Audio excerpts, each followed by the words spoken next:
Sejam bem-vindos à mesa mais imparcial do Brasil. Antes de apresentar o nosso convidado de hoje, já vou te falar para você já ficar animado que a chapa vai esquentar na mesa mais imparcial do Brasil. Acesse portalimparcial.com.br e fique sempre ligado nas principais pautas nacionais do nosso quadradinho aqui do Distrito Federal. Agora também temos um novo veículo de comunicação. Você gosta de música de qualidade? Mas estou falando de música de qualidade. Daquele tempo que fazer música ruim era proibido. Acesse aí f5fm.com, f5fm.com. Isso, se atualize, ouça a F5. O nosso convidado de hoje é a carteirinha do programa Imparcial. Já é a quarta vez que ele está conosco. Polêmico, mais conhecido como o pastor das tatuagens, o homem da moto, ia falar motocicleta. O homem da moto, tatuado, o homem arrochado, irmão. E hoje ele veio para falar algumas verdades para mim, que disse na última vez que ficou meio chateado comigo. Brincadeira. Recebo na mesa mais imparcial do Brasil o amigo Anderson Silva. Seja bem-vindo, irmão. Fala, macho. Satisfação. Macho, eu fiquei assustado quando eu vi teu cabelo, porque da última vez que eu vi você não tinha cabelo. Eu pensei, ou o cabelo do homem ficou branco ou ele era careca. E na verdade faz mais de um ano que eu não te vejo. Eu não fiz implante não, eu tenho cabelo. A careca era voluntária. Mas você ficava melhor sem cabelo, pô. O que aconteceu? A mulher mandou parar? A mulher manda, né, velho? Mandou tirar a barba, crescer o cabelo. E, inclusive, a gente só obedece. Eu quero ter a honra com a sua esposa? Eu não tô menos feio? Tô mais bonito, não tô não? Não sei, eu não vou falar isso não. Você, na sua entrada você mandou pegar na sua balança. Não vai colar esse negócio aqui, né? Ô, Anderson, aqui é massa, né? Machonaria. Ô, Anderson, qual é o nome da sua esposa? Keila, eu quero te entrevistar. Inclusive a sua assessoria blindou você, brincadeira. Eu quero te entrevistar, já que nós estamos na sua casa, bater um papo sobre mulheres, sobre o trabalho que você faz no Brasil, que é muito importante. Antes, nossas entrevistas sempre foi muito quente, foi muito polêmica. Claro que eu gosto disso, porque já é muito engajamento, e hoje eu sei que sempre tem alguma pitada, alguma coisa. Mas eu queria conhecer mais um pouquinho sobre o Anderson, em sua essência. Anderson Silva, quem é você em sua essência? Quem é o cara por trás das polêmicas?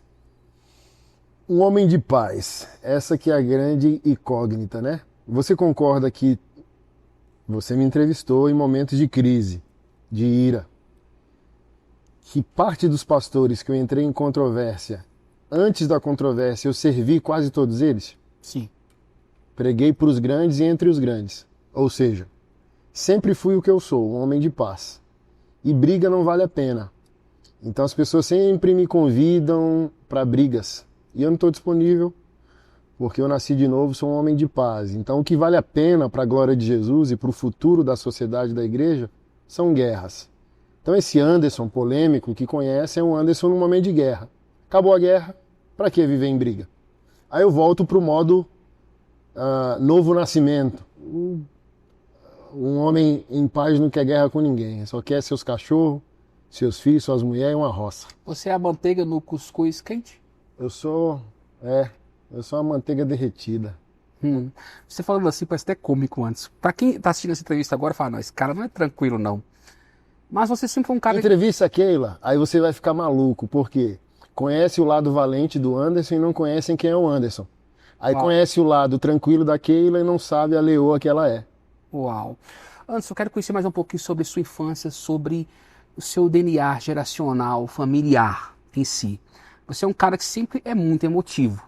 Você é um cara intenso. Não há dúvida sobre isso. Você, quando pega uma pauta, você vai e você não mede palavras.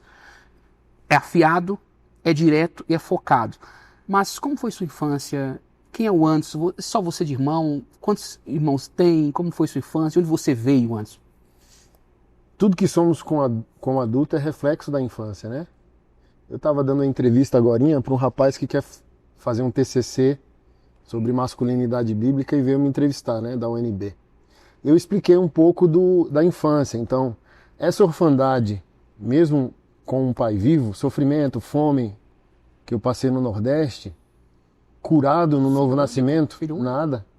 Tem, por parte de mãe, 1, 2, 3, uma adotiva, 4, e por parte de pai, uma dezenas aí. Meu pai deu umas puladas fora da série. Orfandade de pai vivo, isso é uma frase muito forte. Então, sem ele, sofri, passei fome até uns 17, 18. Foi o período que a gente migrou para Brasília. Deixou a gente no hotel lá na QNH, que ele veio para cá primeiro. Aí deixou a gente no hotel lá na QNH e sumiu de novo. Só veio aparecer depois de 13 anos. Meu Deus. Aí eu aluguei um barraquinho na QNH 5, empacotava compras ali no Comper, que hoje é a Feira dos Goianos, era um supermercado Comper na época, embalava, ganhava um troco. Quando não ganhava um troco, roubava na cara dura no mercado para levar comida para minha mãe. Então teve um dia que eu enchi o carrinho, velho. Enchi o carrinho. Uma peça de queijo completa, uma peça de carne completa, botei tudo dentro da sacola e falei, que se dane. E saí pela porta do mercado, velho. O segurança, tudo armado na porta, ninguém me viu. Aí eu brinco, não sei se o Espírito Santo ou um demônio me deixou invisível ali. E fui para casa e minha mãe, que isso? De onde veio o dinheiro? Não importa. A senhora não vai passar fome, não. Aí ali a gente foi desenrolando, eu arrumei um emprego no setor de oficinas norte. Trabalhei nessa empresa de caminhão a diesel por 8 anos, mais ou menos. Até que eu me converti e pedi demissão lá. Então você praticamente foi o responsável pela família com a ausência do seu pai. Você assumiu esse papel de... Desde os 8. Trabalho desde os 8 para minha mãe não passar fome. O judeu fala do bar mitzvah, né? Eu sei quando foi o meu. Que eu virei... Quando foi? Quando não tinha nada para comer, aí num posto de gasolina do bairro, ao lado do bairro, de 2 da manhã até as 5, ficava um monte de menor e os caras de van passavam lá para pegar menor para ser trocador, cobrador. Aí eu lembrei, falei, pô, tem uns caras que pegam menor. Aí eu fui, mas como eu nunca fui, aí os caras passavam e pegavam só conhecido. Aí ficou só eu lá no posto, 6 da manhã, aí passou um cara, falou, e aí, cadê os guri? Aí os caras já pegaram os bons tudo, tem esse pereba aí, primeira vez dele. E aí, bora? Bora. Aí eu fiquei 3 dias rodando com o cara Alagoas inteiro. Podia ser estuprado, morto, qualquer merda dessa, né? Mas rodei com o cara 3 dias, de noite sem parar. Fiz uma grana, aí minha avó, minha mãe, desesperada, foi em ML, hospital, o menino morreu, o menino sumiu. Aí eu lembro, meu amigo, parecendo o filme 300 de Esparta.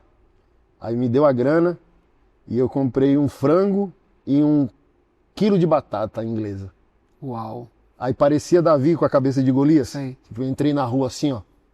Peito estufado. Vida louca, assim, sabe? Nego drama. E os caras olhando pra mim, eu tipo, é isso mesmo. Minha mãe não vai passar fome, não. Aí quando eu cheguei em casa, tome, taca. Onde você tava? Seu irresponsável, seu maluco. Eu falei, tava trabalhando. 8, 9 anos de idade. Uau. Podemos dizer que essa experiência foi transformadora na sua infância? Demais. Não te transformou em um homem mais precoce? Tem que ser, ué. O judeu não inaugura a masculinidade com 13 anos? Por que a gente respeita a adolescência? Ela nem deveria existir. Ela é uma estupidez do século 17, 18 para cá. A história nunca contemplou a adolescência. A adolescência é um limbo da irresponsabilidade humana. Uau. Não tem adolescente no judaísmo, já percebeu? Sim, sim, sim. Mas você acredita que essa é uma solução?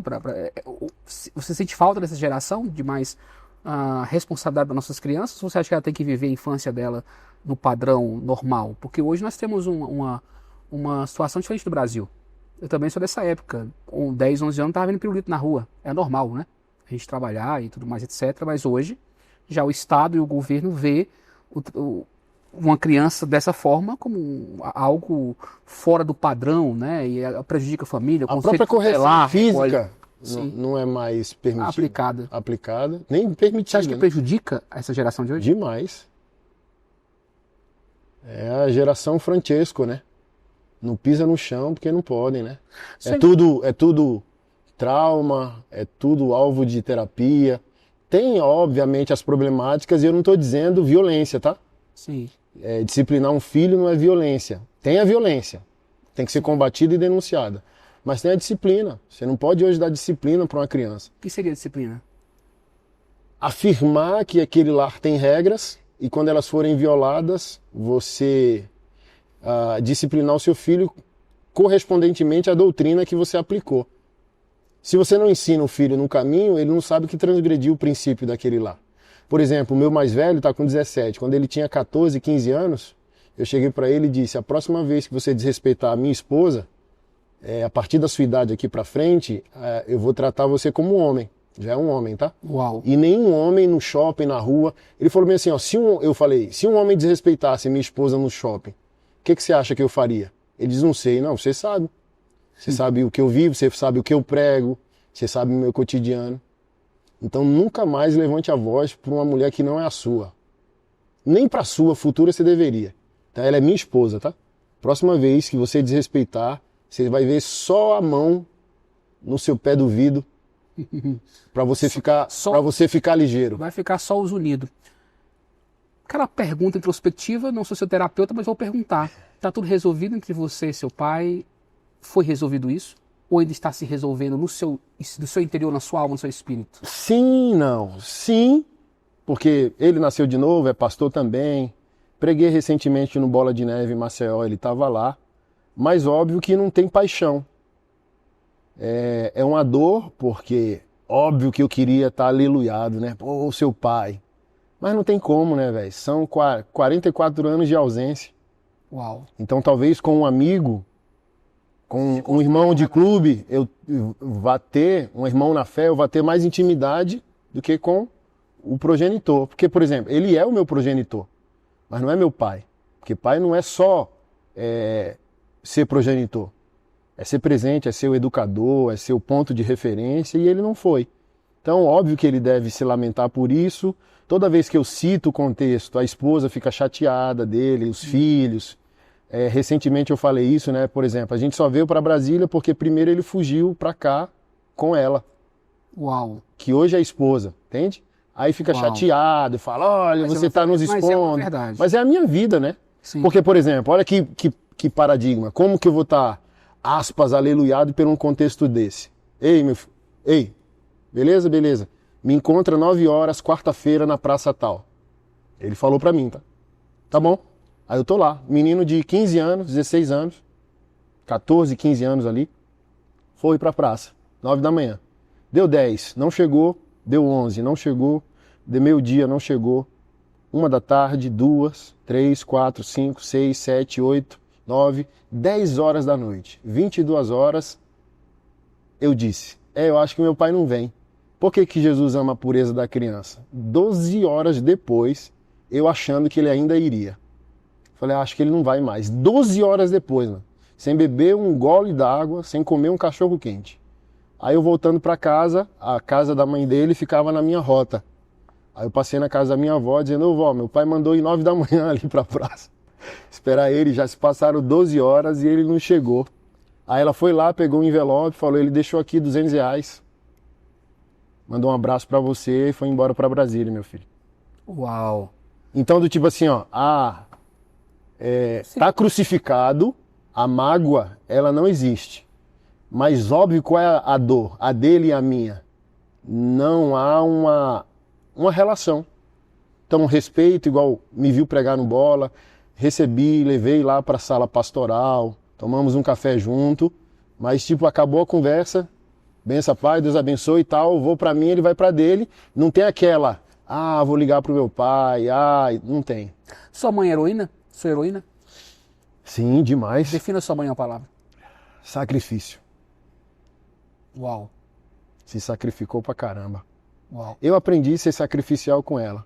Um dia na porta da escola, um menino chorando, ela perguntou pra mãe: o que foi? Não pode entrar porque tá sem material e uniforme. Ela tirou minha roupa, entregou meu uniforme, o material pra criança no primeiro dia de aula, e eu voltei pra casa de cueca com ela. Uau.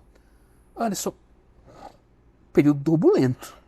Qual? Não conhecia essa sua história da sua infância agora. É impactante saber isso. O Anderson é o reflexo dessa criança frustrada? Você é um adulto frustrado? Não, eu sou um adulto curado, não permitindo que ninguém sofra o que a criança Anderson Silva sofreu. Já passou por algum abuso infantil? Eu acho que não. Alguns anos atrás eu estou tendo um reflexo de um momento numa paróquia lá, um padre. Mas eu falo: será? Porque diz assim, que o abuso, às vezes, ele é tão traumático que você apaga da psique. Então tem uma foto minha do meu irmão, eu vestido de judô e ele de jogador de futebol. E me veio assim do nada, uns lapsos de memória, a gente se arrumando na casa do padre. Era a igreja, a escola e a casa do padre. Aí eu falo, será, bicho? Você não pensa em fazer uma terapia, uma regressão? Sei lá. Ah, fica a dica. Aí assim, ó, o que eu quero dizer com isso? Essa infância curada, Anderson Silva se torna o pastor Anderson Silva como se as minhas ações e o meu comportamento pastoral ele fosse paternal na dor que eu senti. Então eu sei o que é fome, eu odeio ela. E ninguém... Você sabe o que é abandono e odeio abandono. Eu sei o que é isso. Dentro desse contexto, onde você encontra fé? Onde você encontra Deus nesse turbilhão de emoções? Eu sendo o corpo de Deus para resolver o problema da pessoa. Então o sofrimento dela existe, a oração dela também, mas Deus não tem corpo na terra se não usar o meu. Mas na infância você encontrou ele como? Deus? Na essência, sim. Eu não estou falando a religião, estou falando a fé. Esse seu encontro pessoal com Deus, com o Espírito. Foi aqui em Brasília, num show do Planet Hemp, Nação Zumbi. Você me falou sobre isso, sobre renascer, lá na Renascer em Cristo? Não, depois. Depois. Mas o primeiro impacto foi fumando um mesclado de merla no show do Planet Hemp. Caramba! Tu é peculiar, velho. Até teu encontro com Deus é peculiar. Mas tá aí, mas você teve um encontro chapado com Deus. Opa! Uau! Ele mostrou o inferno, eu entrei em desespero, gritava. Os caras tirou foto, depois revelou, né? Sim. Aí eu vi as fotos e que droga, velho. O que é que eu tô fazendo da minha vida? Aí ali começou a tristeza, segundo Deus, como diz Paulo, né? Aí depois eu fui num show de rock na Igreja Renascer, aí ali foi a pancada final. Sim. Tá, eu quero entender essa linha do tempo. Tô hoje mais como terapeuta e como jornalista. É porque a gente tem uma esposa psicóloga que acaba aprendendo algumas coisas. Mas vamos lá, nessa linha do time sua, você tem esse encontro com Deus, essa fé, mas sempre com esse sentimento de revolucionário, de transformação, de mudança, cara. Eu me lembro do Anderson Silva, um tempo que você não tinha muito esse sentimento revolucionário. Lá quando você tinha a igreja, mais ou menos, antes, ali pro Taguatinga Centro, eu não sei.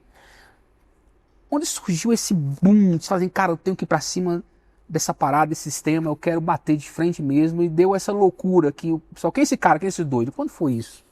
Eu sempre fui, é porque você não teve a oportunidade de assistir. Então, com 10 anos, minha mãe falou bem assim, por que você não é normal igual toda criança?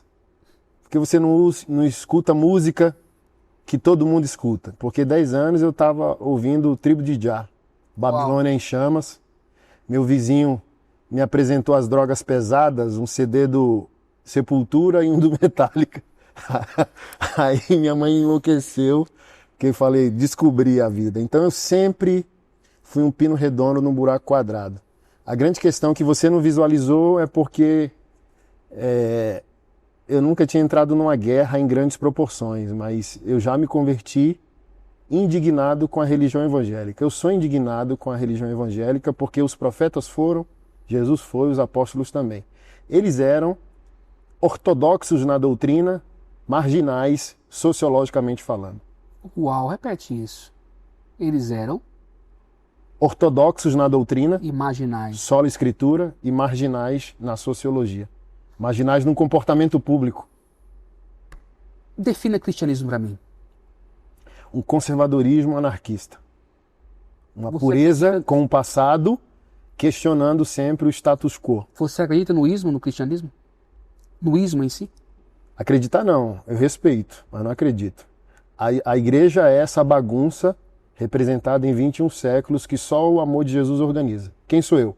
A minha missão é fazer parte da arca, com todo animal fedendo, defecando, urinando, e a gente colocando a ração, botando o excremento fecal para fora, porque é melhor dentro da bagunça do que fora, perecendo Você me falou debaixo sobre do isso numa entrevista passada, isso isso marcou minha vida. É isso. Porque muita gente quer fugir desse contexto congregacional, e o Brasil hoje, segundo dados das últimas pesquisas, praticamente mais de 30%, bem mais, são, entre aspas, desigrejados. Eu não consigo entender essa palavra porque, para mim, igreja é um organismo vivo, apesar de ser uma organização também religiosa. precisa se manter, não é? Eu já fui um crítico, mas hoje eu não penso assim do desigrejado. O que a gente chama de desigrejado talvez é só o cara sem instituição. Mas não tem como a quem nasceu de novo viver sem Cristo. E não tem como a gente ficar sem congregação para sempre. Então a gente precisa aqui de uma inflexão dos dois lados. O crítico, que somos nossos pastores, desigrejado. Não, ele não está desigrejado, ele não está frequentando teu galpão. Ele não está pertencendo à tua instituição religiosa jurídica. Mas quem pode nos separar do amor de Deus que está em Cristo Jesus? Disse Paulo. Ninguém. Aí o outro lado também, eu não estou tão ferido assim que Deus não tem uma paróquia para que eu congregue. Então podemos ficar sem instituição por enquanto. Mas a gente não pode ser tão arrogante assim que conclua que não exista um bom pastor e uma boa congregação para congregar. Que ponto é importante a organização religiosa, essa questão institucional? Será que não estamos passando do limite no quesito mercadológico? Já passamos. Assim, nós somos uma vergonha, nós protestantes, né? Para mim, os católicos estão mais corretos na prática da fé cristã do que nós protestantes. Para o católico, a igreja começa assim, né? A missa ou uma cerimônia católica começa com eles louvando ou reconhecendo a una, sim, santa, universal, no sentido católico, católica ou universal, e católico significa a Igreja Universal do Senhor, e apostólica. A igreja para o católico é só uma. Não tem renovada, não tem independente, não tem a terceira, quarta, quinta, não tem a comunidade católica do padre fulano. E sabe quantos somos? Congregações, igrejas e seitas protestantes? Diga. 33 mil. Uau! E a gente diz que o católico vai para o inferno. Para o católico a igreja é uma só. Para o protestante são 33 mil e a gente diz que a gente está certo. Vamos ao break, daqui a pouquinho a gente volta com mais. Antes o Silvio está só começando, gente. Calma aí, a gente já está ligando, perturbado. Relaxa, respira fundo. Daqui a pouquinho a gente volta com mais Imparcial. O DrenaDF foi inaugurado! Agora a maior obra de drenagem da história do Distrito Federal vai reduzir os impactos das enchentes na Asa Norte. Com investimento de 180 milhões de reais, o projeto também contou com a construção da bacia de detenção e do Parque Urbano Internacional da Paz. Agora eu quero falar com vocês sobre o futuro. Você já se perguntou onde quer estar daqui a alguns anos? Todas as respostas para essa pergunta nos levam a somente uma conclusão: preparação. A Faculdade Mauá de Águas Lindas de Goiás te prepara para o futuro, ofertando mais de 10 cursos superiores. Infraestrutura de ponta e profissionais capacitados são os pilares desta instituição. Tá esperando o quê? Eu sou Mauá e você pode ser também. Entre em contato conosco. Faculdade Mauá, ensino superior. Bem superior!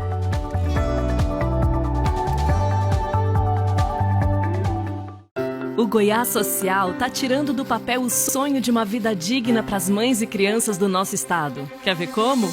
Pedrinho! Assim, com programas como Mães de Goiás, que beneficia famílias com R$300 mensais para ajudar na nutrição dos seus filhos. E essa é só uma das muitas ações do Goiás Social, viu? Não é à toa que é o mais completo programa social do Brasil.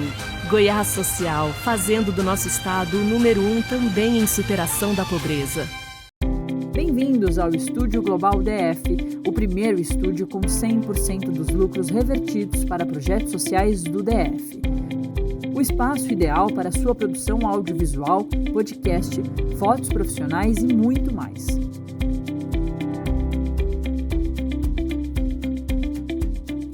Nosso espaço é amplo e confortável, ideal para locações que necessitem de um ambiente diferenciado, com uma área de 70 metros quadrados. Nosso fundo infinito possui 8,5 metros de largura e 3,9 metros de profundidade. O nosso pé direito é de 5 metros e incríveis 9,34 metros de recuo. Onde não é o fundo infinito, nosso piso é todo em carpete, atuando também como um tratamento acústico do espaço. Nosso grid de iluminação conta com 9 pontos de energia expansíveis, garantindo versatilidade na hora de compor a sua produção, seja ela audiovisual ou fotográfica. Tudo o que você precisa para a sua produção audiovisual você encontra no Estúdio Global, o primeiro estúdio com 100% dos lucros revertidos para projetos sociais. Agende a sua visita.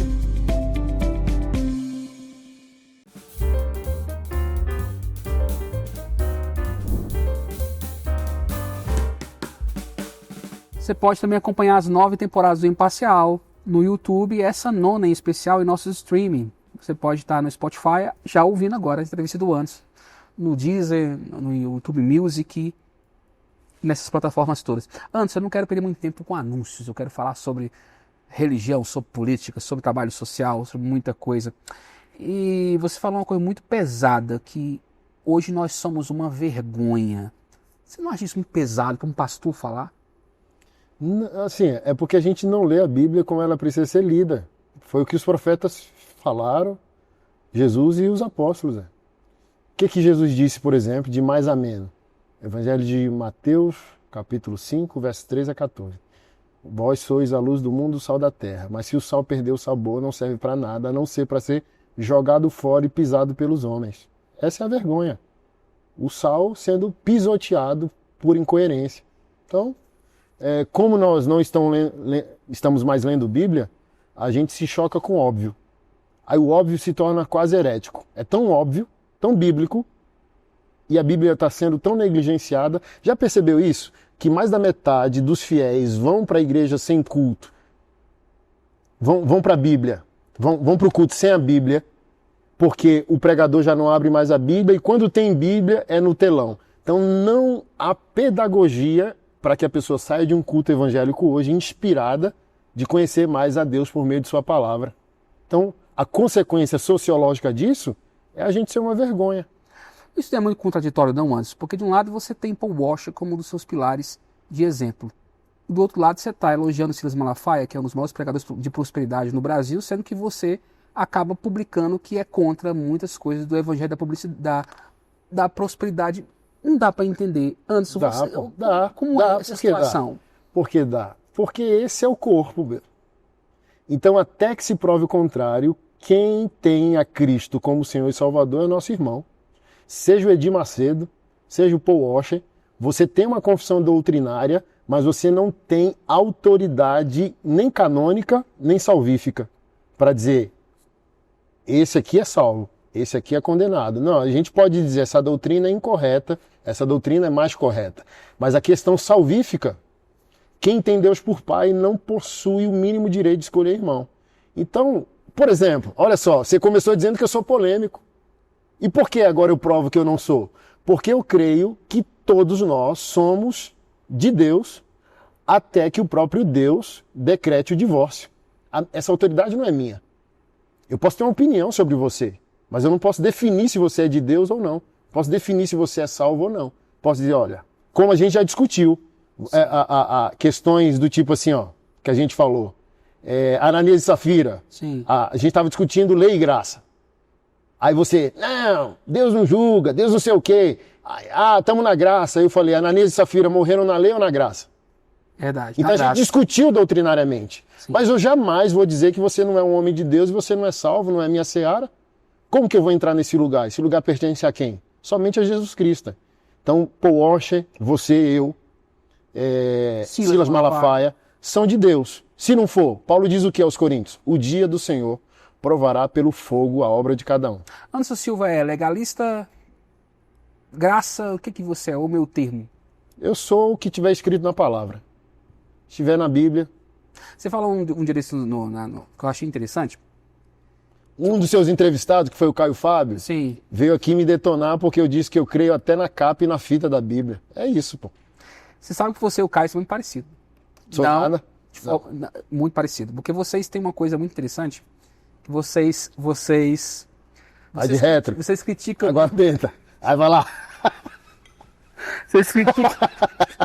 Você viu até um som aqui agora. Vocês criticam bastante o extremo do cristianismo.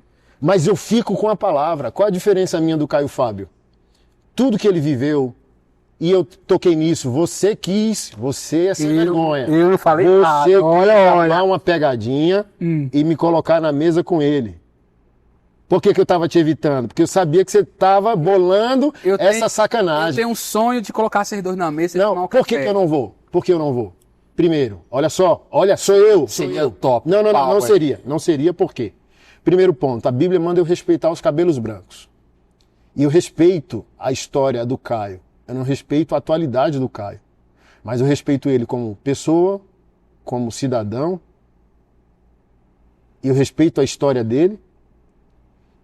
E eu respeito tanto a dignidade da pessoa humana dele, que para que eu toque na heresia dele, no relativismo dele, no negacionismo dele sobre a inerrância bíblica, que eu vou ter que tocar em uma das coisas mais caras para qualquer homem de bem.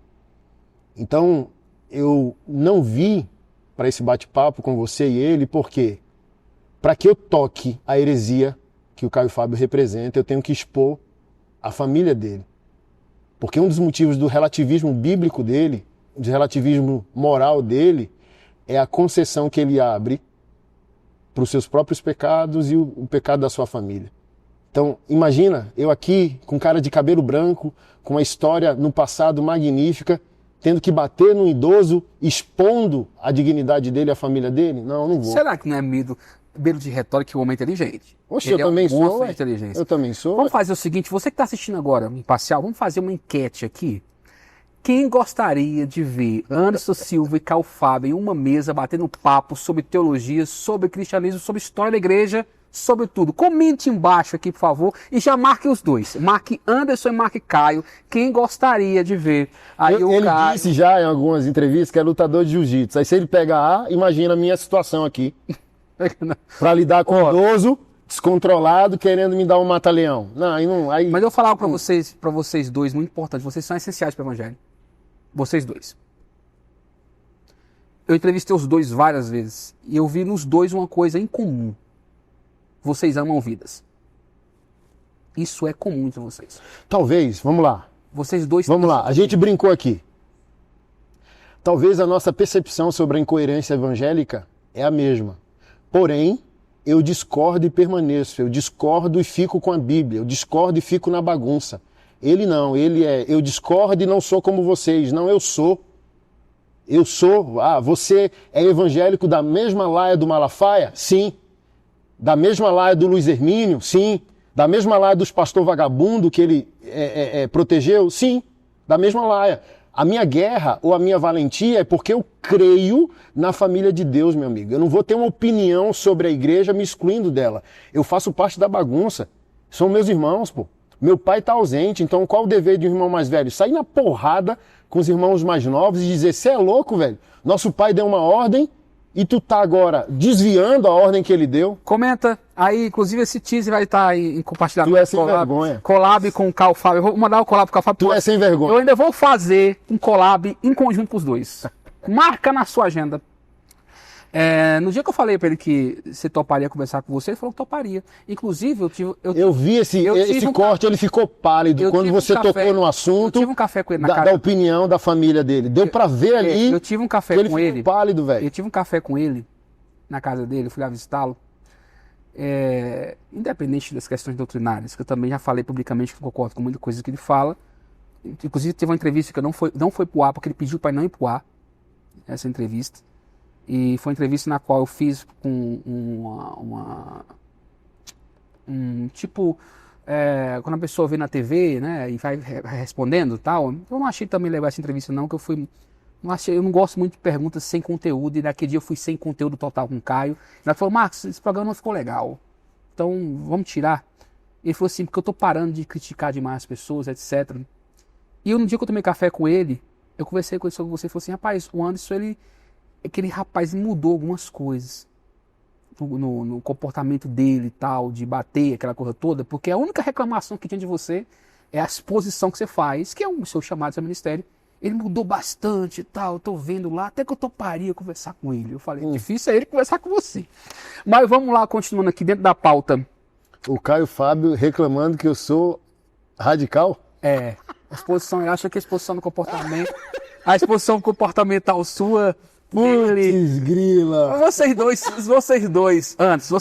são extremos da mesma situação, mas eu vou repetir pro Brasil que tu tá assistindo agora. Eu também, Caio Fábio Eu creio até na capa da Bíblia e na fitinha, e eu creio que a Igreja de Jesus, de maneira histórica e institucional, é a bagunça que somente a permanência e o amor de Cristo resolve. Vou falar algo, Brasil.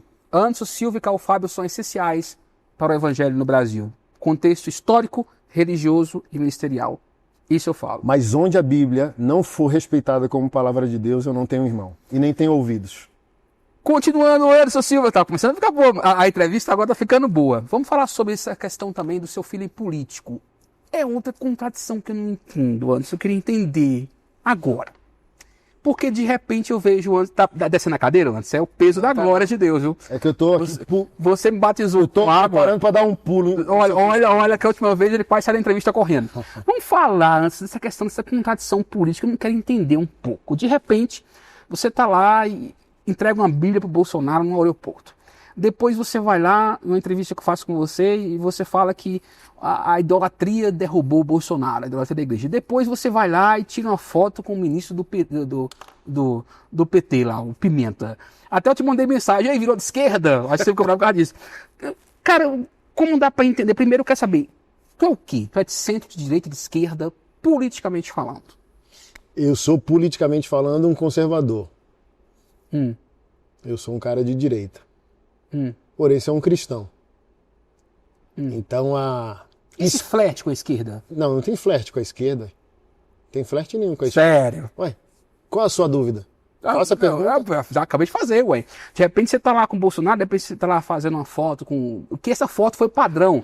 Não que eu tô ligando na foto, mas essa foto que você sabe que foi uma das que mais bateram em cima de você. Sim. Foi essa foto que você teve lá com o ministro Paulo Pimenta, eu acho que eu vi. Então, assim, ó, vamos lá aos termos explícitos da coisa. Parte de nós, inclusive eu, perde a mão na batalha ideológica política contra a esquerda. E a gente passa a esquecer que do outro lado existem seres humanos.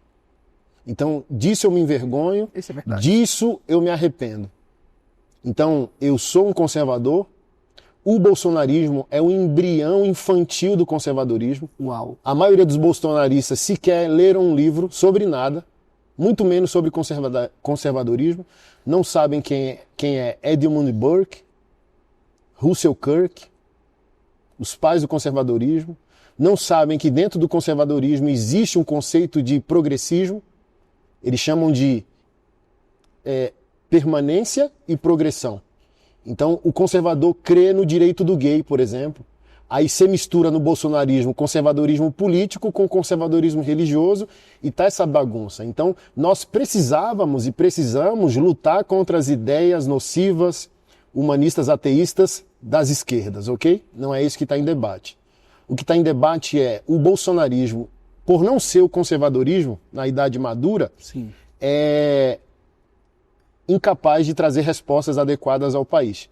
Por exemplo, pergunte para um político bolsonarista qual o projeto de lei dele.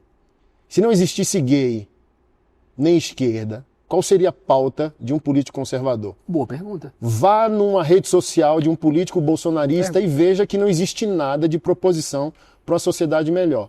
Então a minha postura é, mesmo sendo conservador, estando à direita, respeitando que o Bolsonaro é o embrião do conservadorismo, até ele, o nosso patriotismo era futebolístico. Sim. A gente só era patriota em Copa do Mundo. Verdade. Ele devolveu o patriotismo a nós. Isso é grato. Tem uma frase minha, que o Nicolas deve ter ouvido uma pregação minha, e ele repete que é: o Bolsonaro foi o trator pavimentador. Porém, ele não é um ente político. Ele não sabe fazer política. É grotesco, desrespeitoso. Então, assim, ó, o que eu preciso explicar? Por que você acha que eu sou incoerente? Porque a maioria das pessoas medianas me acham incoerente. Por quê? Como conservador eu vou dizer vote? Obrigado pelo mediano. De nada. Vou melhorar. Você não queria polêmica? Eu vou melhorar, eu vou aumentar o nível. Vamos pra polêmica. Pode Vote. Mas não devote. Então, o meu dever civil é, sendo conservador, voltar coerentemente aos meus valores. Mas a minha função como pastor é continuar respeitando, amando e dialogando com pessoas. Aí, sim, porque eu dou um breque para ver a desgraça da idolatria também em mim. Aí eu sentei com 2 ministros do Lula. Aí a mente mediana diz, olha, virou comunista, se vendeu. Como assim? Se eu votei em Bolsonaro, se eu sempre votei à direita, com exceção, como nordestino, 2002, né? A primeira do Lula. Sim. Primeiro vida louca da história, achando que era uma representante do pobre. E eu, como bom nordestino, vamos, mas o tempo mostrou que não. Então, o meu dever é trazer sobriedade e equilíbrio. Então, eu podia ter ido nessa reunião com o Pimenta e com o André Siciliano e não ter postado. E ninguém saberia. Mas por que eu fiz questão de postar? Porque ali eu evidenciei um novo ciclo, uma ruptura com a estupidez. Sim. E um novo ciclo de equilíbrio em dividir o sacerdócio do pastor Anderson Silva e o CPF do Anderson Silva. Então, eu não posso ser conservador sendo um pastor. Quem é conservador em mim? Anderson Silva, pai, cidadão, brasileiro, entendeu? Mas eu não posso ser um pastor conservador. Eu só tenho autorização de ser um pastor bíblico, que vai pregar o evangelho a tudo e a todos. Então, vamos lá, ó aqui, o que ninguém viu. E também eu não faço questão porque o justo não se justifica. André Siciliano, considerado o mais equilibrado dos petistas. Conceito bolsonarista ou evangélico radical. A esquerda está destruindo a família. Aí eu sento com o cara, um papo maravilhoso. O cara pega o celular, abre, começa a mostrar a família, os filhos, a esposa. Começa a falar do filho, que hoje acho que é prefeito em uma cidade do Rio de Janeiro, começa a chorar. Aí jogou por terra toda a minha crença, mano. Eu falei bem assim, cara, como que um destruidor da família tá chorando pela família, velho? Aí eu fui com Pimenta, sentei com ele, mais radical. Aí com o André, relaxado, equilíbrio com equilíbrio, humano com humano. O André, o Pimenta, já ativista com ativista. Mudou o tom e mudei o tom. Minha esposa falou, percebeu? Com o André ser relaxado, porque o cara te respeitou. O Pimenta quis discutir ideias. Ele posturado, eu também já mudei a posição. Pá. Aí o que ninguém sabe, eu fui ali por amor à igreja.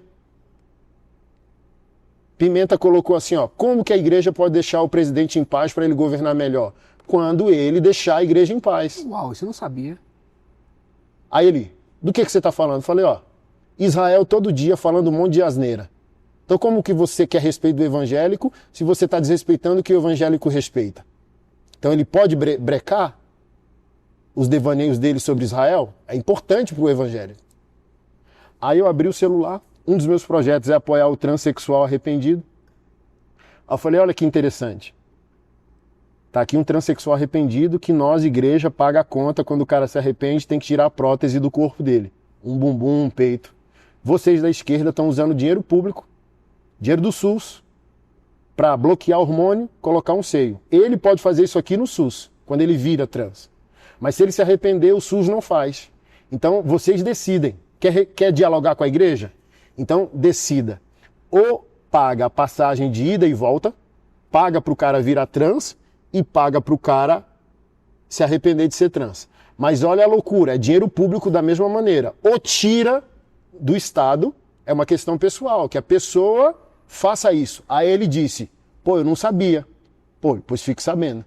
Então, se quer que a igreja se equilibre na relação com o governo, com o Estado, com o presidente atual, tem que respeitar o que a igreja respeita. Esse foi o tom da reunião. Que uma foto não transmite. Aí, traidor, não sei o quê. Como? Gente, se eu tenho projetos em prol da família, projetos amparando o homossexual e transexual arrependido, como que eu posso ser de esquerda indo contra uma pauta que é de esquerda? Não faz sentido. Foi aí onde deu start para separar o CPF Anderson Silva do pastorado? Sim. 2022... Porque existe ser humano, sim, Marco, sim. do outro lado. E acaba prejudicando a igreja também, que respinga na membresia. Maturidade sua. Parabéns. Vamos lá, Anderson. 2022 você teve quantos votos? 9.067. É muito voto. Faltou quantos para ser eleito? Uns 4. Muitos votos. Está chegando 2026. A pergunta que não quer calar, você vai continuar com esse sonho. E aí vem a pergunta em si, em sua essência, que eu quero fazer para você. Você acredita que a chance de haver uma transformação na política, você lá dentro vai mudar alguma coisa? ou vai ser mais alguma peça? Porque você é um cara que não vai se dobrar, não vai se curvar. E o sistema é muito toma lá da cá, né? Aprova isso, que aprova isso, aquela coisa toda, vamos para cá. Não há um grande risco do Anderson se corromper dentro da política? E quais são os seus principais projetos, caso você queira mesmo mergulhar nessa empreitada, nesse pleito de 2026? Corrupção, para mim, é impossível. Uma bala na têmpora é mais rápido do que a minha possibilidade de trair o meu Deus. Então essa possibilidade, ela jamais existirá. Existe uma torcida, né? Mas aqui, os espectadores jamais celebrarão essa possibilidade. Na política não se muda o macro, está provado por A mais B, mas se pode mudar o micro. Eu tenho alguns motivos pelo meu interesse político. O primeiro é o fato de Jesus ser desonrado. A gente crê que ele cura câncer, restaura casamento, cura até AIDS, faz paralítico andar, mas ele não tem poder para manter um político fiel. Isso me ofende. Jesus é digno de ter um político fiel, representando o reino mesmo de maneira não proselitista. Segundo ponto é que eu posso não viver de conflitos ideológicos que não mudam nada, mas eu posso viver de proposições, eu posso mudar indivíduos, eu posso respeitosamente reconhecer a pauta de um cara que é antagônico doutrinariamente a mim, mas nós produzirmos juntos o bem social comum. Vou te dar um exemplo. Se um gay e um trans tiver ali, for um bom parlamentar e for um bom projeto para Brasília, por que não votar junto? Vou te dar um exemplo. Conheci um vereador PL bolsonarista, Belo Horizonte, que confirmou minha tese. Uma deputada trans lá apresentou um baita de um projeto municipal. Por quê? Todas as adolescentes estavam abandonando os estudos. Sabe por quê? Sabe por quê, cara? A primeira menstruação. Meninas pobres sem dinheiro para comprar o absorvente na primeira menstruação. Uau. Aí abandonavam a escola por vergonha. Aí o projeto da deputada trans era o Estado reservar uma verba para conceder durante alguns meses o absorvente para criança. Nenhum vereador evangélico ou bolsonarista quis ao menos ler o projeto porque era deputada trans. Esse irmão leu, concordou e votou junto. Então assim, ó, a esquerda faz um baita de um projeto. Aí vai um cara de direita, anula. E vice-versa. E um cristão é equilibrado. Olha, na doutrina somos antagônicos. Mas na governabilidade para o povo, cara, não tem crença, não tem partido político, é pelo povo. Então, é coisas assim. Se eu, for vontade de Deus, apresento minha pré-candidatura agora, dia 21. For vontade de Deus. Você é pré-candidato ao deputado distrital? Distrital ou federal? Distrital. Sim. Eu não quero vir federal porque eu não quero guerrear. Você está em qual partido hoje? PRD. Qual o PRD? Eu quero servir, mano. Eu entrevistei esses dias o ex-administrador lá do... Esqueci, Aderivaldo. Porque você vê a cachorrada do combate ideológico? Sim. Sem nenhuma propositura. Então você conseguiria voltar com o Fábio Félix num projeto que fosse bom para a comunidade? Sei lá. A minha maior causa é a comunidade autista. Se for na mesma direção, é o bem-estar da comunidade autista. Por que não? Então, inclusive tem essa pergunta. Seus pilares seria a comunidade autista? É a minha principal causa, a minha principal bandeira. Onde saiu seus 9 mil e poucos votos. E como estrategista político, vamos dizer que você tenha 70% desses votos garantidos. Você costuma fazer esse trabalho, você é um nome forte para estar em uma das cadeiras ali da CLDF. Anderson, é um desafio. Não vou dizer que seja impossível, mas você tem chances reais de estar na CLDF 2026. Será que eu vou ver se... Já que Antônio Motoqueiro lá, o senhor me respeite, deputado, respeite a comunidade autista, não seja leviano. Jesus Cristo disse que os cabelos estão contados, então se for vontade dele, será. O brasileiro está muito cético em relação à política. A tudo, velho. O jovem, principalmente, né? São poucos jovens que estão querendo votar e tudo mais. Como você pensa nesse período, que seria uma estratégia, ir lá também, resgatar esse sentimento de amor ao Brasil, esse sentimento político, porque só há mudança através da política, isso é um fato. É lá onde as decisões são tomadas. Anderson, se você vai usar essa sua imagem para tentar conscientizar essa galera que está chegando aí a exercer seu poder de voto, como fazer isso? O meu maior marketing é ser você mesmo. Então eu sou péssimo de manipulação. Então, se aquilo que sou, falo e represento não te convencer, eu não vou te manipular. Em muitas situações, eu prefiro o silêncio. As pessoas falam, olha só, o cara tá calado, não vai falar nada, não vai se justificar, não vai se defender. Não, eu tô te respeitando para que você aprenda a usar a maior bênção que Deus te deu depois da salvação. Então eu sou um educador religioso, sociológico, de princípios, de família. Eu quero que você cresça, aprenda, use o cérebro, raciocine. Então, se isso servir para você, porque, por exemplo, não usei fundo, não manipulei, não fiz barulho e tive 9 mil. Aí os caras, porque você não joga o jogo como tem que ser jogado. Não, não, e nem vou. Então, do tipo assim, esses 9 mil são votos à Vera. São votos dos alunos. Nós aprendemos o que ele ensina. E queremos que ele nos represente politicamente. Então, se isso dobrar, triplicar, quadruplicar e for a vontade do Senhor, é porque a didática do ensino e do comportamento do pastor Anderson Silva de fato cooperou para que todas essas pessoas reconhecessem ele como um líder não só religioso, mas um líder político. Mas eu não vou jogar o velho jogo, não vou sentar no colo de ninguém. Barganha. Não vou. Tomar da cá. Vamos a um break rapidinho, que o Anso está meio preocupado com a água dele ali, que ele fez um batismo aqui ao vivo. E daqui, o batismo católico, eu te explico algo assim. Daqui a pouco a gente volta, não sai daí. Todo grande sonho nasce de uma ideia, de um desejo ou de um simples esboço em um papel. E o Banco BRB acredita que os sonhos existem para se tornarem realidade, para transformar vidas. Afinal, empreender não é só abrir portas, é sobre enxergar novas possibilidades. Muito mais do que apenas ter um endereço, conquistar a casa própria é ter um espaço para construir histórias. Seja na educação, nas oportunidades ou na hora de celebrar seu crescimento, estaremos sempre ao seu lado, fazendo do seu futuro a sua melhor versão.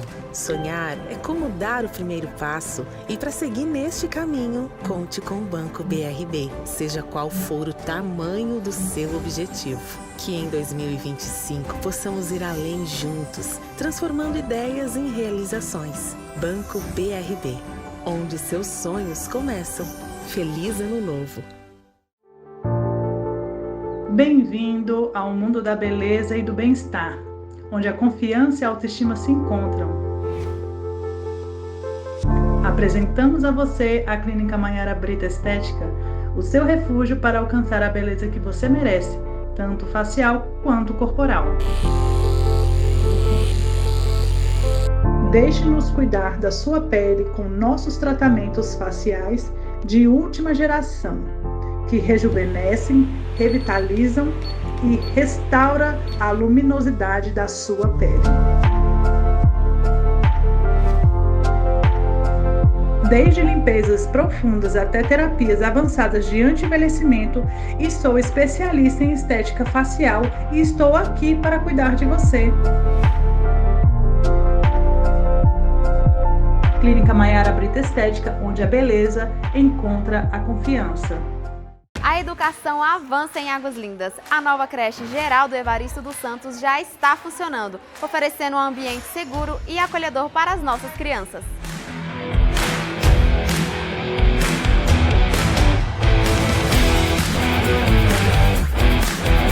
Aqui, aprendizado e cuidado caminham juntos. Prefeitura de Águas Lindas. Vivemos em um mundo onde pequenos gestos podem transformar vidas. E hoje eu, professora Michele, consultora e gestora de projetos do Hub Social Machonaria, quero apresentar a você projetos que estão mudando histórias e construindo um futuro melhor para muitas pessoas.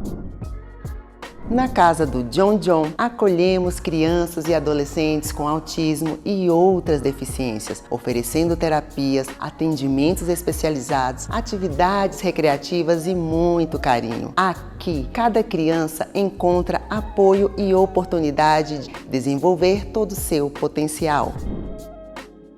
Com o projeto Rapaz Comum, oferecemos cursos de barbearia, apoio psicológico e pastoral para jovens em fim de medidas socioeducativas. É uma chance real de recomeçar e construir um futuro com dignidade. Cada um desses projetos é um passo rumo a um mundo mais inclusivo, justo e cheio de esperança. E você pode fazer parte dessa transformação. Acesse nossas redes sociais e venha conosco.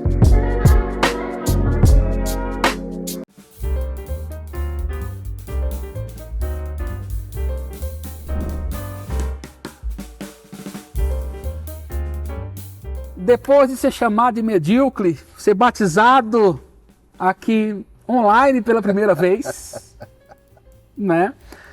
E foi batismo por isso civil, né? Batismo católico. E aliás, em batismo católico, Anderson, eu vi também umas críticas que tá usando aquela roupa de pastor batistano, presbiteriano. Tem uns irmãos... Gola clerical. Tem uns seguidores seus que não gostou muito, não. Estão achando que você virou padre. É que o evangélico é ignorante, cara. A maioria dos evangélicos é mediano. Agora clerical é... Mas usar para os presbiterianos, batista, né? Pra galera. Agora clerical, ela surge no meio protestante, século XVIII. E eu acho bonito. Ela só é absorvida pelos padres durante o Concílio do Vaticano II, se não me falha a memória, no século XX. Então é uma maneira enxuta, historicamente falando, desses sacerdotes não usarem batina, porque tanto pastores como padres usavam na época batina, né? Então, para o cotidiano, uma batina deve ser desconfortável demais. Eu gostei mais de você com essa jaqueta, que negócio combina muito contigo, não.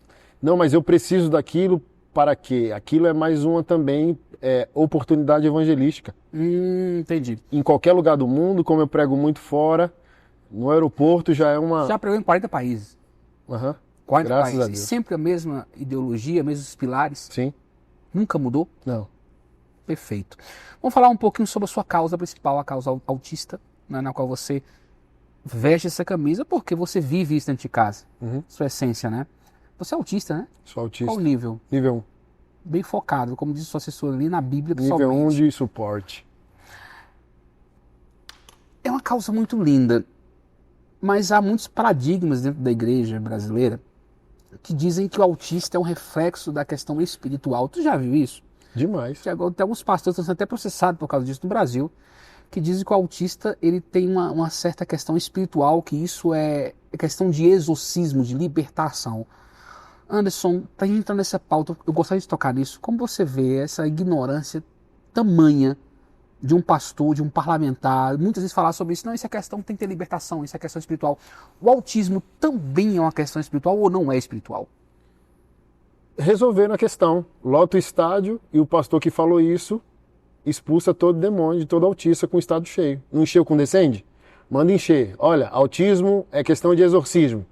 Autistas amanhã, estádio Mané Garrincha. Lota o estádio inteiro. Uma mãe atípica quer parar de sofrer, um pai atípico quer parar de sofrer. Lota o Mané Garrincha com autista de cima a baixo. Aí ora em nome de Jesus, repreende e liberta todo o autista. Pergunte para esse idiota se ele vai fazer isso. Não vai.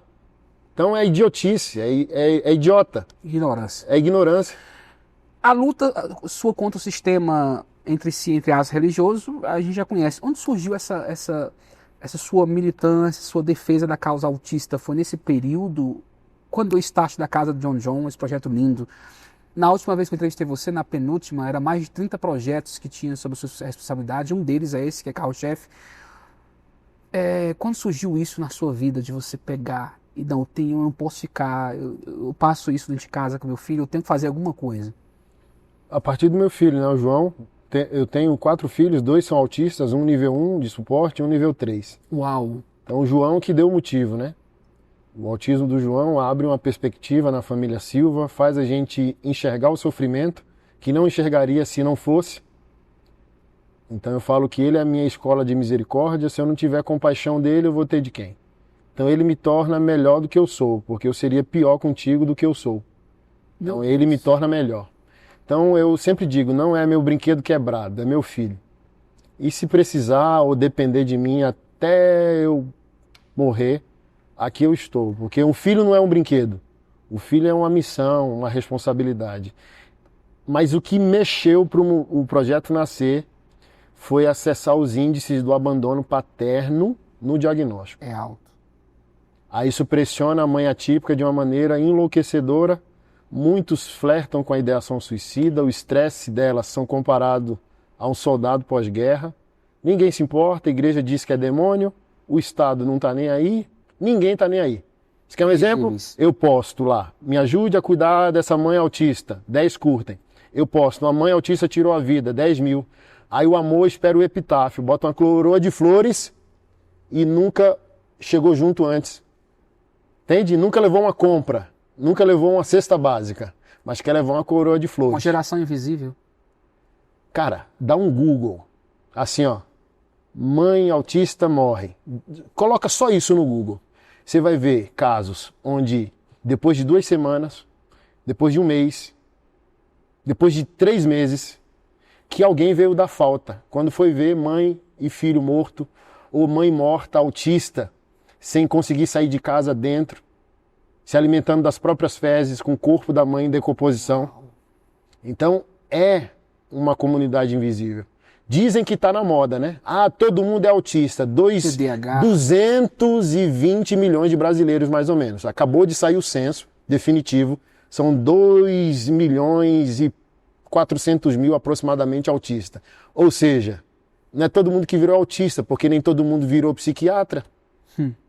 Mas já é um ponto de referência para dizer bem assim, cala tua boca, se torna ser humano, se identifica com a dor do outro, mais ajuda do que critica, vai fazer o quê?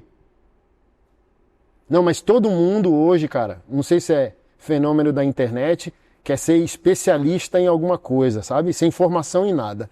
Aí senta numa mesa de podcast para dar uma opinião sobre um assunto da qual a pessoa não tem gabarito acadêmico para aquilo. Aí vem um coach e diz, ou um pastor, autismo é espiritual, porque eu vi na dimensão, viu bulhufas que você viu.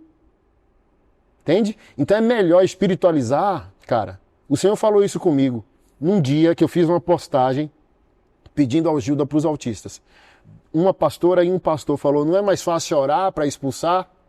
Cara, aquilo me feriu de um tanto. Pesado. Bloqueei os dois para não xingar eles. E eu assim, ó, mal, ao Espírito Santo começou a falar ao meu coração. É mais fácil pedir para Deus curar do que ser curado. Aí eu falei, do que o Senhor está falando?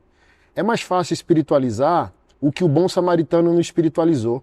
Sacerdote e levita não cuidaram do homem, o samaritano passa, não perguntou qual a origem do problema, não espiritualizou, fez o quê? Orou para Deus curar ou pagou o tratamento? Isso é forte. Aí o Senhor me quebrou quando ele disse assim, ó, orar pelo problema do outro ou a enfermidade do outro, insistir nisso é falta de fé. E quantos textos ele manda a gente orar, né? É falta de fé. Como assim é falta de fé? Aí o Senhor foi pro paralítico lá. Aí quebrou toda a minha crença, cara. Falou bem assim, filho, é mais fácil eu curar um paralítico ou eu curar o caráter de 4 homens para que eles sejam amigos de um paralítico? O que é mais milagroso? Jesus curar um paralítico e falar, levanta e anda. Ou um paralítico ter 4 amigos? Caramba. Então a estupidez evangélica não enxerga isso. O que Jesus fez em 5 segundos? Pega a tua marca, levanta e anda. É fácil para ele resolver qualquer questão, qualquer dilema da existência humana. A grande questão é, você é a resposta de Deus pagando o tratamento até Jesus fazer um milagre? Uau. Você é o amigo do paralítico até que Jesus faça o milagre nele?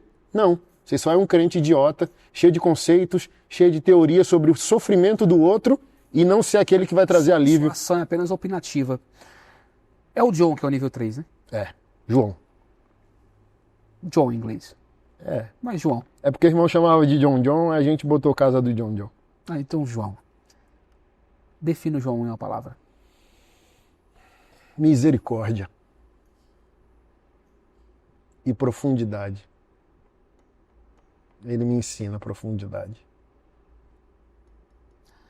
Eu vi um vídeo seu falando sobre, e aquele vídeo me emocionou bastante, você falando sobre a dificuldade que tem, somente na hora do banho, né, que é uma dificuldade maior.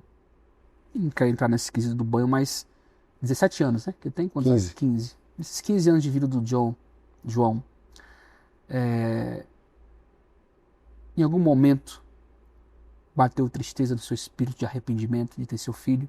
Ou você o ama intensamente cada manhã? Nunca. É uma pergunta pesada. Nunca sequer passou pela cabeça. É um privilégio. É uma honra para você. É uma honra. Eu olho para ele todos os dias, feliz de ser o pai dele, dele ser meu filho. E é esse sentimento, essa luta que você quer levar para a Câmara? Que você quer gerar no coração da população com políticas públicas? Acabaram de me chamar para uma reunião na Secretaria da Pessoa com Deficiência. Eu acabei com o rolê da galera. Compartilha com a gente. Era para eu falar 2 minutos, eu falei 20 minutos, batendo no peito, igual eu estivesse profetizando, dizendo, ninguém se importa. Ninguém se importa. Então a gente não precisa de mais leis para o autista, a gente não precisa de novas casas de referência. O Ibanez, com medo de não ter força política, provavelmente para o Senado 2026, juntou com o Pedrosa agora para fazer a casa de referência da pessoa com autismo. Olha que loucura desses caras. Não ouviu ninguém. Nada por nós sem nós. Não é importante essa casa? Não, pô. Porque não precisa de uma nova casa. O Ibanez expulsou de um prédio em concessão do GDF, aqui, a instituição, a única instituição no Distrito Federal que cuidava do autista adulto. Já pensou nisso? Quando se pensa autismo, se pensa em criança. Uau. Mas existe o adulto e o idoso autista. O cara botou pra fora. O Marcos Mion intercedeu. Ibanez mentiu, dizendo que ia ver, que não ia fazer. O Mion. Sim. Ele postou que ouviu o Marcos Mion sendo pai de autista. Ele foi lá e expulsou a instituição do prédio. Então, não precisamos de novas leis. Não precisamos que você crie políticas públicas sem nós. Ele não ouviu, ele não fez uma oitiva pública, não ouviu um autista, não ouviu um pai, não ouviu uma mãe. Então a casa de referência é para ter quórum político para 2022. Entende? O que a gente precisa? Coração. Foi isso que eu falei na secretaria. Precisa de uma nova lei, lei já tem. Não precisa de uma nova casa, já tem um monte. E um monte de instituição civil que se o Estado é incompetente, e é porque o Estado não é soberano, ele não é onipresente, ele não está em todos os lugares. Então, o Distrito Federal está cheio de instituições sérias que trabalham com autista. Deságua a verba pública para que eles se tornem mais eficazes no atendimento. Mas o político, ele dá o teu sapato do pé direito, ele precisa do problema. Vou te dar só um pé, porque na próxima eleição, se você fizer o que eu mando, eu vou te dar o outro pé. E nós, como povo de Deus, não, a gente precisa do problema, a gente resolve o problema. Então, ninguém se importa. Até que alguém morra. Ah, olha, um autista morreu. Aí vem a comoção, a mãe de autista morreu. Aí vem a grande comoção. Mas ninguém se importa, porque no final das contas, ninguém vai pagar o preço em nenhum boleto que o cuidado com aquele autista, ou com a família dele, ou com a mãe dele, implica. Então todo mundo quer fazer rios e pagar de bom samaritano no Instagram, mas quem vai fazer? Então na CLDF, chegando lá, se Deus permitir, se o povo quiser, essa é uma defesa, que se cumpra as leis que já foram criadas. Pronto. Você vai entrar em... E as instituições sérias sejam apoiadas. Convênios com o GDF. Pente fino nas instituições. Por exemplo, sabe quantos autistas tem na fila do GDF? Nem imagino. 7 mil. Sem laudo, sem nenhum atendimento. Uau. Um sofrimento na totalidade da comunidade, que é o atendimento dentário, odontológico. O GDF não poderia? Ninguém se importa. Se você é odiado por muito tempo, você não faz parte da caixinha. Vamos falar um pouquinho sobre o Instituto Família Silva. A última vez que eu conversei com vocês, você falou que tinha mais de 30 trabalhos sociais que estavam na sua responsabilidade, trabalhos de combate à pedofilia, agressão às mulheres, do autismo e outros mais. O Instituto Família Silva vai cuidar de tudo isso. Por que a mudança de nome? Já que é importante esclarecer isso, porque teve um tempo que você pastoreava uma congregação, não é isso? Aí de repente você entra no comunicado oficial que não seria mais pastor daquela congregação, então você se afasta de forma congregacional de pastorear aquele rebanho para protegê-los também de ataques, etc. Eu acho que foi isso. E agora vem a família Silva, que gerou tudo, né? Silva, isso não vai confundir um pouco a cabeça do povo? A questão do pastorado, do instituto? Como vai funcionar essa questão do Instituto Família Silva? Eu continuo pastor. Estamos reinaugurando o nosso espaço de culto agora em setembro. E nós iremos inaugurar o primeiro departamento infantil de igreja no Distrito Federal, totalmente adaptado à comunidade autistas e essas demandas, né? Principalmente o ambiente acústico. Está rolando o culto, o louvor, não entra uma vírgula de som dentro daquela sala para o autista não se desregular. Então, sou pastor, continuo pastor. Naquele momento específico, a igreja que eu estava pastoreando me fazia mal e eu fazia mal a ela. Então, como eu sempre ensino, a igreja não tem dono a não ser Jesus. Preferi me retirar. Também agora passei recentemente por uma outra situação congregacional traumática, mas continuo na liderança da comunidade e graças a Deus a gente já conseguiu um espaço ali litúrgico para continuar. Os projetos sociais, juridicamente, recebi o nome de Hub Social Maçonaria e hoje Instituto Família Silva, por alguns motivos. O primeiro é que eu cansei um pouco de caminhar com homens que gostam do conceito de masculinidade bíblica, mas não gostam do sacrifício de um homem bíblico. O segundo ponto é que parte desses homens abominam o fato da liderança feminina, tem medo de mulher forte, e não é uma questão para mim. Homens fortes andam com mulheres fortes. Sim. E eu quero que essas mulheres se tornem melhor que eu. E o terceiro motivo é que se é a minha família o motivo disso tudo, e é a família típica principalmente, por exemplo, uma pessoa abusada sexualmente, a questão é familiar. A família típica também, a ressocialização de menores egressos do sistema socioeducativo, todo problema social tem uma representação familiar.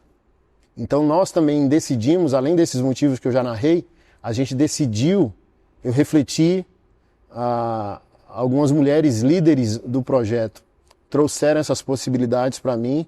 Eu rejeitei a um dado momento porque eu achei que seria orgulho, né, uma ostentação do nome familiar, porém depois fez sentido com a abrangência do conceito. Não, se a gente está redimindo famílias, e a família Silva que começa tudo, e a família Silva que se sacrificou e sacrifica para que tudo exista, é de família para família, de redenção familiar para redenção familiar. Então é uma família misericordiosa, generosa, que se preocupa, que se importa, que está lutando para que outras famílias sejam redimidas. Seja uma criança, uma mulher abusada, uma mulher vítima de violência, um autista desamparado, abandonado. Sabe o que é mais importante de tudo que eu faço? O aniversário para o autista. Porque é a devolução de visibilidade. Eles se emocionam, porque do tipo assim, ó, sempre foram esquecidos. Aí se faz uma festa, tem noção? Um bolo, brigadeiro, um refrigerante, e é uma baita de um quebrantamento, de tipo, alguém me viu. Então por que Instituto Família Silva? Porque é uma família redimida, devolvendo dignidade e visibilidade a outra família. Uau! Então você é aquela máxima, né? A família vive o que prega e prega o que vive. É isso. Por que não colocar a identidade? Antes, você tocou um pouquinho sobre a questão da maçonaria, eu queria falar sobre essa pauta. Eu posso falar sobre isso? Manda bala. Vamos lá. Nesses últimos dias, repercutiu nacionalmente. É importante, antes de falar sobre isso, tem dúvidas sobre isso. Primeiro, maçonaria. E aí, por incrível que pareça, tem dúvidas sobre isso. Maçonaria e machismo. Você já percebeu que existe um triângulo de dúvidas no Brasil sobre isso? Ah, não, maçonaria é a maçonaria do Anderson Silva, que ele é maçom. Outros dizem, não, essa maçonaria prega o machismo. Inclusive, eu vi, não sei se foi a Xuxa falando, ou foi alguém falando sobre isso. Falando que tem até um pastor aí com a questão de maçonaria. Foi um artista famoso, falou, não lembro quem. Então, na cabeça desse artista, a maçonaria tem a ver com machismo. Sim. Explica um pouquinho como surgiu essa questão da maçonaria, se ela tem alguma coisa a ver com maçonaria e se ela é machista. Maçonaria é porque é um trocadilho do folclore evangélico, dizendo que a maçonaria é uma seita onde um cara ajuda o outro no seu processo de transformação e prosperidade. Maçom, prospera maçom e por aí vai. Então eu achei interessante, praticado por homens evangélicos, dizendo, nós somos uma seita em nome de Jesus, um fazendo bem ao outro. E eu fundei o movimento em 2018, 2025, né? 7 anos de movimento. E por incrível que pareça, o nome é rude, concordo que o nome no século XXI é politicamente incorreto, porém a natureza dele está comprovado com os nossos projetos e o meu procedimento familiar, como marido, como pai, e o meu comportamento social prova que tudo aquilo que eu ensino sobre masculinidade não é rudeza, não é grosseria, não é ser grotesco, não é confundir a submissão feminina com desmando contra a mulher. Pelo contrário, é ser um homem forte, viril, como Jesus foi, leão da tribo de Judá, porém também cordeiro, quebrantado, misericordioso, generoso. Então, é sensível o ensino sobre masculinidade, mas o ápice do meu ensino é justamente isso. Na mesma personalidade, Jesus consegue unir um cordeiro e um leão. E é o desafio de todo evangélico unir isso. Porque se um homem tem a coragem e não tem o amor, ele não tem nada. Se ele tem o amor e não tem a coragem, ele também não tem nada. Então, esse é o que o maçonaria, para mim, representa. Anderson, mas eu quero tocar nessa outra pauta, que é muito importante porque isso foi reflexo nacional, principalmente nos principais portais de notícias gospel e também portais seculares, como Metrópolis, Correio e outros mais, em relação à maçonaria. A maçonaria é um projeto que, inclusive, muitos dizem que o Legendários quer copiar um pouquinho desse projeto. E praticamente 99% da sua diretoria se retirou.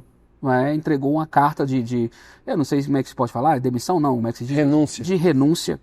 Alguns me ligaram querendo pauta, eu não quis entrar nessa porque o meu relacionamento com você vai bastante tempo, eu queria te ouvir primeiro.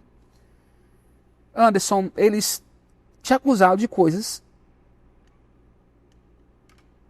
sérias, somente você ser um hipócrita, de não viver o que você prega. E você, vou tentar lembrar. Tá bom.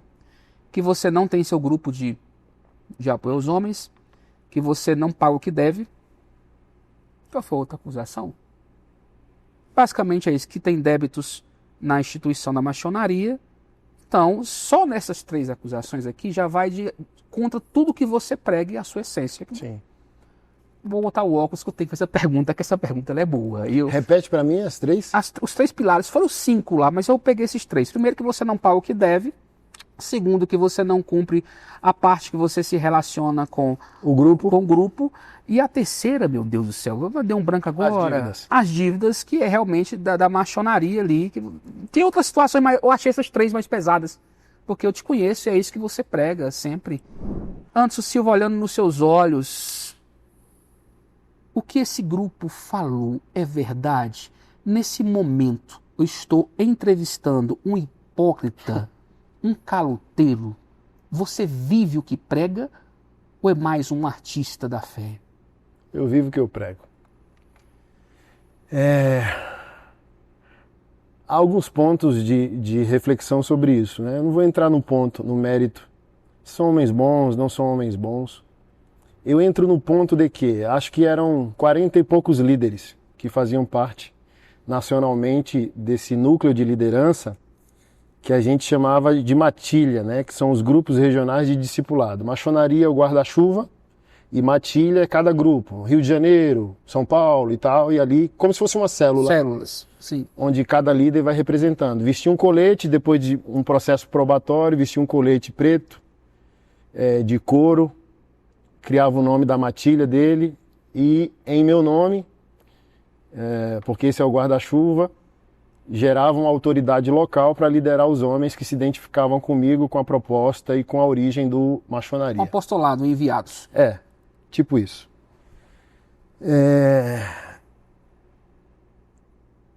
Mais da metade deles se pronunciaram e apresentaram aquela carta de renúncia lá. Uma parte, mesmo que talvez tenham a mesma opinião, praticaram o que eu acho que eu ensinei. O que eu acho que eu ensinei? Se eu sou o que eles sempre disseram que eu sou, esse momento controverso não fala sobre mim, fala sobre eles. A justificativa é que vai dizer, não, nós estamos fazendo com ele o que ele fez com outros pastores. Mas, por exemplo, se há isso aí, e parte disso pode ganhar contorno criminal, por que não vai no Ministério Público? Por que não apresenta, de fato, evidências que comprovem mau caratismo, sonegação, falta de caráter, falta de prestação de contas e por aí vai. Então não vou entrar nesse mérito, porque se entrar nesse mérito a gente tem que entrar em julgar corações, que não é o mérito que eu vou entrar aqui. Então, falando sobre dívidas, óbvio que ela existe, sempre existiu. Eu estou convertido há 24 anos, tenho um ministério há mais de 15 anos. Como pastor, como ativista social, como pai de família, sempre existiu dívida e sempre vai existir.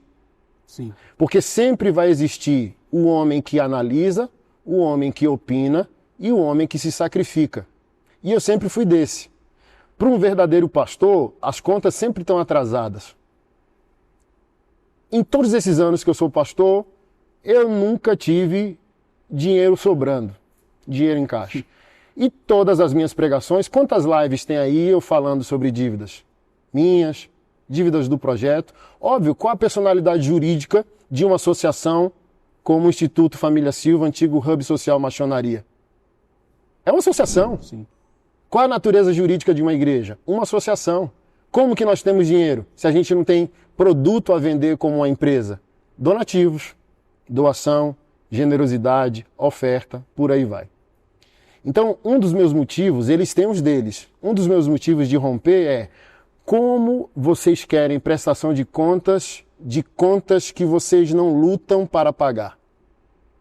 Então, um associado, acho que é 50, 100 reais, o cara se associa lá e paga. Mas, por exemplo, quem paga o boleto mensal daqui? Quem vai ser o responsável jurídico? Quem é o responsável jurídico pelo boleto desses projetos aqui? Eu. Minha casa. Sempre foi e sempre vai ser, se essa for a vontade do Senhor.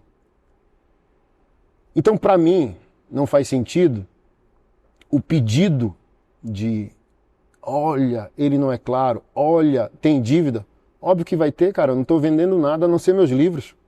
Eu dependo de doação, eu preciso me esgoelar todo final de semana numa agenda mundial, porque são nessas agendas que, além de eu ganhar a oferta pessoal, vender o livro, que eu apresento os projetos e às vezes Deus levanta alguém extremamente generoso de fazer. Igual em muitos eventos do Machonaria.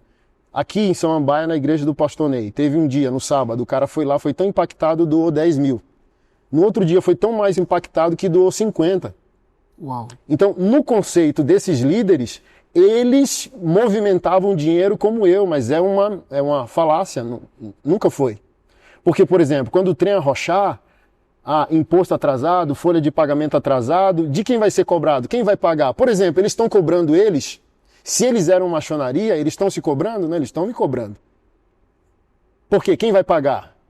É o Anderson. Pronto, pô. Mais ou menos por aí. Então, eu não...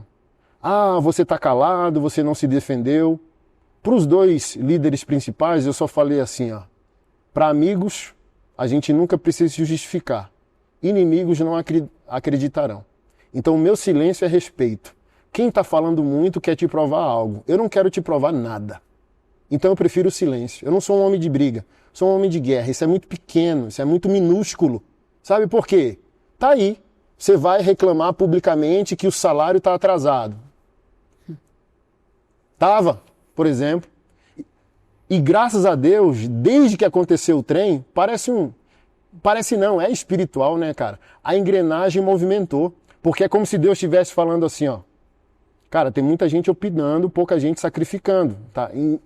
Travou a engrenagem. Aí, por exemplo, alguns abandonarem a máquina começou a andar. Parte do dinheiro começou a chegar, folha de pagamento. Aí, por exemplo, quem ficou e entendeu a natureza do negócio? Não que quem saiu não entendeu. Mas o tipo assim, eu tô nessa há 24 anos, meu amigo. Se não tiver dinheiro no final do mês, vende o rim. Rifa a moto. Do tipo assim, eu não tô brincando. Tô a vera nisso aqui. Então... É sacrificial. Eles têm os motivos. Eu tenho os meus dizendo assim, cara... Me perdoa falar isso aqui no seu programa. Acho que eles se irritaram mais. Eles estão muito ofendidos, alguns dos irmãos, porque eu disse assim, olha... Eu cheguei a um momento que eu cansei. Se vocês cansaram, joia, é motivo de vocês. Eu cansei também do lado de cá. De quê? Fazer evento, coletinho preto e gritar gritos de guerra. Aú, aú, aú. Mas no final das contas, vocês estão gozando com o meu pau. Eu vi esse vídeo. Eles não gostaram muito, não. Eu cansei. Vocês não vão gozar mais com o meu pau, não.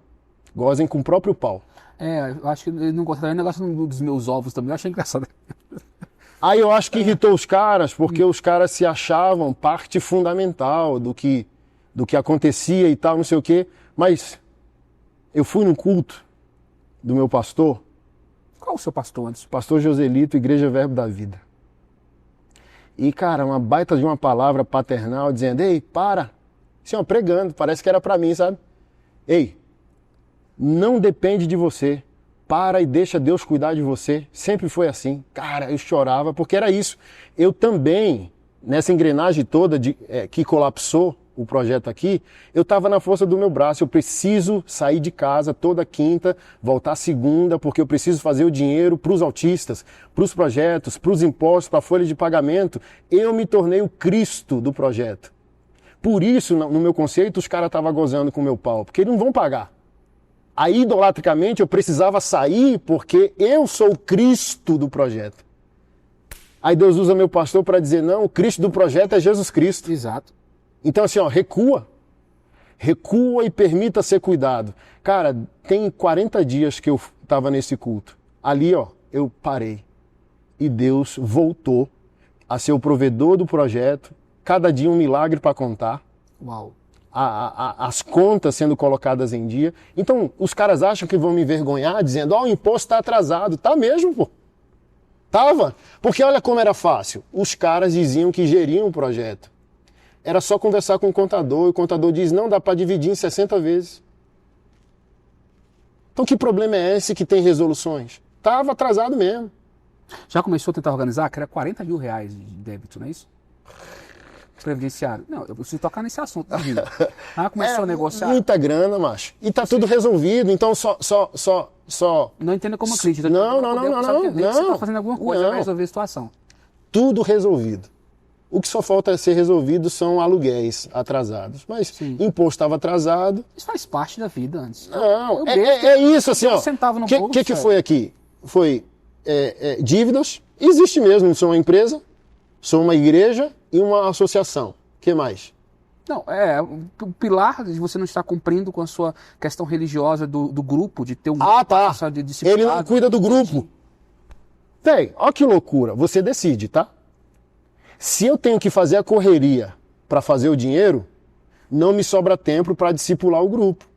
Então, quem agora está chateado, dizia para mim assim, pode ir, que a gente cuida do que você não consegue cuidar. Aí, por exemplo, os caras estão reclamando que não tem dinheiro para pagar as contas e eu não discipulo o grupo. Não, decida, porque isso é bipolaridade. Se eu discipular o grupo, eu não produzo dinheiro. E se eu produzir dinheiro, eu não tenho tempo para discipular o grupo. Então tem que decidir. É lógico. Então, assim, ó, o que os caras estão chateados? Porque eu não vou abrir mão. Envolvia também o conceito da comunidade local. E, cara, você crê que eu não sou mais um homem de Deus? Amém. Você pode fazer isso. Cria teu caminho, cria autoridade. Por quê? Muitos desses irmãos não tinham proeminência, não tinham nome, não lideravam nada. Eu tenho esse grave defeito. Eu atraio para o meu lado pessoas que querem o que eu faço, mas não querem o que eu sou. É um bom guarda-chuva e eu posso ganhar alguma coisa debaixo deste guarda-chuva. Quero o que você tem, mas não quero o que você carrega. Aí do tipo assim, ó, eles cansaram. Eu também, mas eu não vou desistir. A comunidade, por exemplo, tudo começou comigo. O nome é meu, o DNA é meu, a autoridade é minha. E os caras estão chateados porque, se vai sair ou a gente não anda junto, tem que deixar com a gente. Não vou deixar. Nem o conceito da comunidade, que era pastoreada em comum, a marca é minha, o nome é meu, não é uma questão carnal. É uma questão de... É questão imperial? Não, jamais, pô. Eu prego contra isso. Mas do tipo assim, ó, se pra você, eu não sou homem de Deus, anos depois eu já ensinei isso. Se você descobre o falso profeta depois de anos, falsa também é a tua fé. Porque eu não sou um falso profeta quando tinha benefícios, quando a conta estava cheia, quando estava tudo bem, quando você estava hypando. Agora, porque eu frustrei a sua expectativa, eu sou um falso profeta. Então você é um falso crente, porque você não viu que eu fui um falso profeta no primeiro dia que você me conheceu. Então, do tipo assim, ó, se eu sou um falso profeta e não sirvo mais para ser seu líder, siga seu caminho, com seu nome, com o seu povo, com o seu DNA. Eu vou ficar aqui com a minha família e com os meus, com o meu DNA, com a minha autoridade, com a minha história, com a minha representatividade, com os meus nomes. Maçonaria é meu. Maçonaria continua. Igreja em Movimento é minha, no conceito fundamental. Sim. E vamos continuar. Siga seu caminho. Uau. Você não tem agora? Tem, então a maçonaria continua. Demais. E alguns... Eu quis inicialmente desistir, mas eu não vou, porque eu creio que foram projetos Seria uma falha muito grande. que nasceram no coração de Deus. Mas eu não vou brigar. Por que também estão irritados? Porque eu estou calado estou e calado vou ficar. Até agora. Eu estou respondendo isso educadamente por respeito a você. Sim. Mas não estou aqui me justificando, entendeu? Calado estou, calado vou ficar. Foi até chega até a ser estranho esse seu silêncio, Anderson, porque você sempre foi muito de falar. Mas é bom você expor, e você não tocou no caráter de nenhum deles, porque o Brasil, ele acredita, grande parte do mesmo jeito, acredita. Eu entrevistei... Eu esqueci, ó. Você quer um exemplo? Sim. Eu tô rifando uma moto. Olha as narrativas. Quando você tá frustrado, você vai criando narrativas, hein? Vamos lá. Eu tô rifando uma moto para cooperar com essas dívidas. Sim. Por exemplo, dívida de impostos paga, dívida de folha pagamento, acerto salarial pago. Só falta, por exemplo, de um baita boleto, por exemplo, essa semana, só de folha de pagamento a gente pagou o quê? 90 mil. Tá faltando 13 mil. Mas, por exemplo, os caras tá reclamando, eles produziriam isso? Não. Olha que doideira. Então estão me pedindo presença para discipular e dinheiro na conta. Não, é inviável, cara. Aí, por exemplo, é desumano. Tô rifando a moto para cooperar. Aí, por exemplo, imposto está resolvido, folha de pagamento resolvido, faltando só 13 mil de uma pessoa. Então todo mundo já recebeu o que estava em atraso. Quer alguém que foi desligado, quer alguém que está presente aqui. O que falta agora? Aluguéis, que eu vou saldar com o dinheiro da moto. Mas olha o drama. A moto está financiada, 48 meses, já paguei mais da metade, mais de 24. A moto está financiada em nome de um dos líderes. Aí, por exemplo, nesse turbilhão todo, sempre paguei atrasado, às vezes com 10 dias, 20 dias, às vezes 30 dias. Ô, fulano, cara, não tá dando para eu pagar em dia, né? Aí a fala do rapaz, não tem problema, pastor, o importante é pagar. Você é um homem de Deus, tô do seu lado. Aí agora é narrativa para dizer, é irresponsável, é caloteiro, não paga as contas e por aí vai.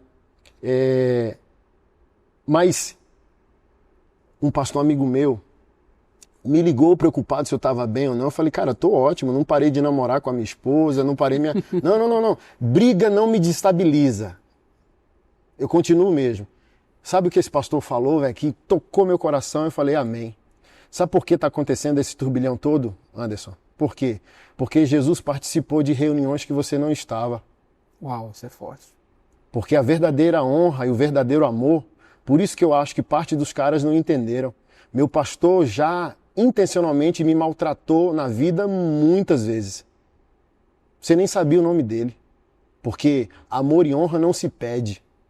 Mesmo que o meu pastor tenha traços de comportamento, cara, eu só sou o que eu sou por causa dele. Jamais, mesmo que ele erre, sabendo o que historicamente ele representa para mim, eu trataria ele da maneira que esses caras estão me tratando. Os caras me entregaram pro fuxico gospel, cara. Sempre reclamaram desse tipo de mídia, entende? Aí como que eu vou abrir mão do meu silêncio? Não vou, cara. Porque assim, ó, jamais, se a fonte é essa, volta à pergunta inicial. Se eu sou a fonte que eles dizem que transformou a vida deles, olha a lógica, tá? É a mesma lógica de Davi com os caras da caverna de Adulão e o pecado que ele cometeu ali. Sim. Que tô longe de cometer aquele tipo de pecado.